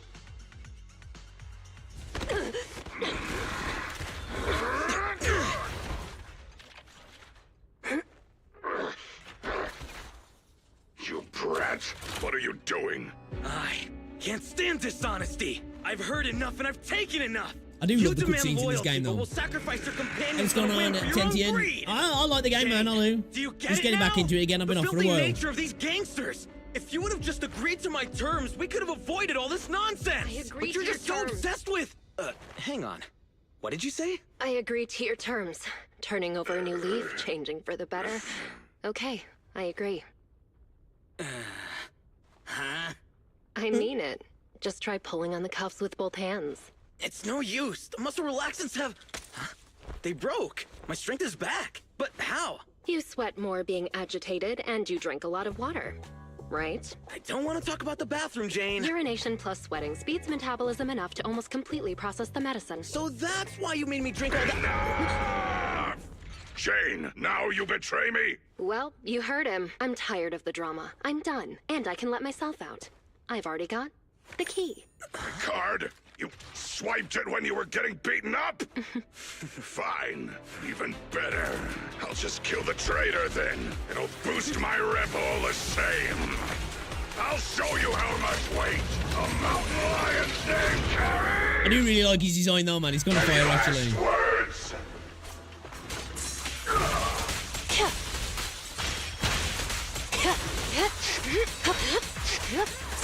Jane, time to rotate. Got your back. Jane, time to rotate.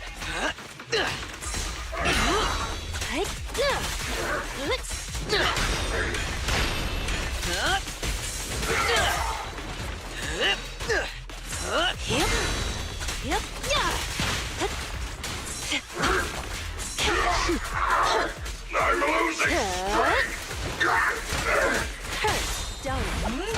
You may remain silent. Press the advantage. Here's a taste of the abyss.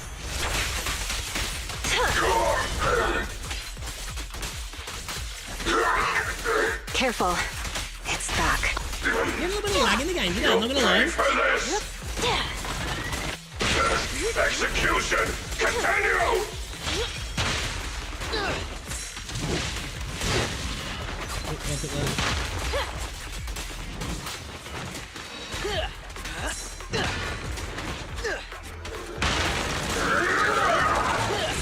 Let the crowd cheer! I've got to keep works if I'm honest, I'm not gonna lie. Damn it! My armor's failing!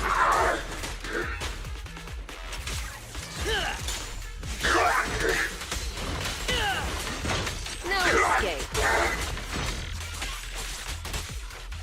I will not lose!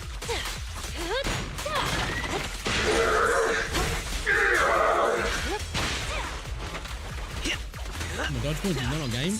My dodge game is not on point, should I say? My language is not on point either. Speaking is failing me. Favourite gacha. The game is a lot of fun, man. I do well like this game. Super light-hearted as well. After a while somewhere on the bullet train. I saw that. Don't let them escape! Cutscenes in this game as well are top tier. These guys are so persistent. Are they really that hungry for revenge? You're underestimating Razor's influence. Go around! Go around! There's only one exit fissure! We'll cut them off! We finally made it.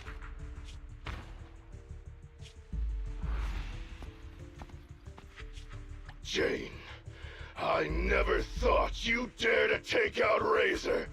I knew there was something off about you right from the... Yeah, all right already. We're about to fight, so save your breath. What?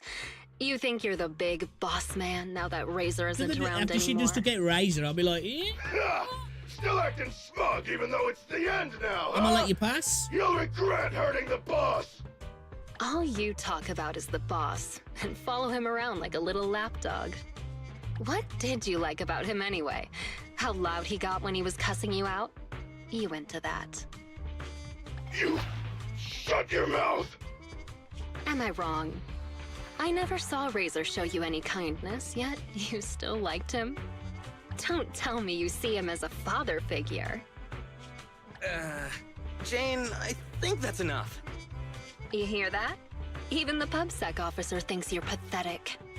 The big bad daddy who cussed you out every day is gone. And yet you still miss him. What are you? A bunch of daddy's boys. Hang on! I did not say that! I said shut up! You Dude's traitor! helmet's glowing. I'm gonna make you pay! We cubs of the mountain lions will... Actually, Cubs isn't completely accurate. I certainly didn't think of Razor as a father figure. I know! It's just a metaphor, get it? Don't let that sewer rat toy with you anymore! We've got them surrounded! Get them! What's going on? Was that coming from the fissure? You have the right to remain silent. Anything you say Your can left. and will be used against you in a court of law. You finally caught up. Captain Zhou Yuan! Jingyi! Everyone! And you're that guard kid! You're still alive? How? You're surrounded. Lay down your weapons and surrender. Let's go. She got lucky with her like fissure then. Several days later, outside the meeting room at the Luminous Square precinct of Neps. Wait, you yawn at work too, Jingyi? Aren't you an automaton? Yes, but that's irrelevant. Exhaustion is a state of mind, not the body. Or, to put it another way, yawning is like the soul burping from eating too much Oh no, boredom. if you've ever been fully Plus, yawns are exhausted, it's contagious. definitely a state of body, that's for sure. No way! There's no way I'll yawn before the captain gets out of the commendation meeting. Ah, dang it. Yeah, dude, yawns are You should contagious, listen aren't to they? your elders. Anyway, I'm bored right now, so could you do that thing again, Seth? What? No, I don't want to. Don't be shy. Here, I'll help you start. Captain, please listen to me. I'm with a mountain lion bodyguard called Jane. I'm supposed to arrest her, but I've persuaded her to turn over a new leaf. I'll bet my reputation that she can change. Captain, please trust me. Come on, Jingyi. Enough already. And then Zhuyuan replies, Seth, let me introduce you. This is Jane Doe. a criminal behavioral expert who's been working with us for a long time now. She's part of the operation as an informant. I'm sorry that the situation was She's not a even bit telling him until there complicated then. this time. Even after that, what happened? I'll just tell you more happened. details later. She might have let me know on the way Is the home. meeting over? How can you remember everything so perfectly? Oh, how could I forget? Especially with your funny expression at the time, Seth. But I do regret don't not be getting upset. Yuan actually though. It's Not thanks gonna to lie. you and Jane that we could Especially finally with wrap the up this cake, whole you operation. know? You can be happy about that. She's stacked Speaking up. of which, what about Jane? Why isn't she here for the secret commendation? Apparently, there's a new case that requires her as a consultant, and she's already set out to make preparations. She said It's she about needed Jane, to though. go repay a favor first. Meanwhile, at the Random Play video store on 6th Street, Janus Quarter. Still crooked? I think a little to the left. No, try a little to the right. Well, we've been over this 3 times already. Just give me an accurate answer so I can hang up this business license. And if you can't tell, then ask Fairy to help you. Come on, bro. How could you say that? I'm totally serious in watching you hang it, aren't I? Fine. So is it still crooked now, or...? A little more to the left? A little to the right. What a hassle. A real hassle, huh?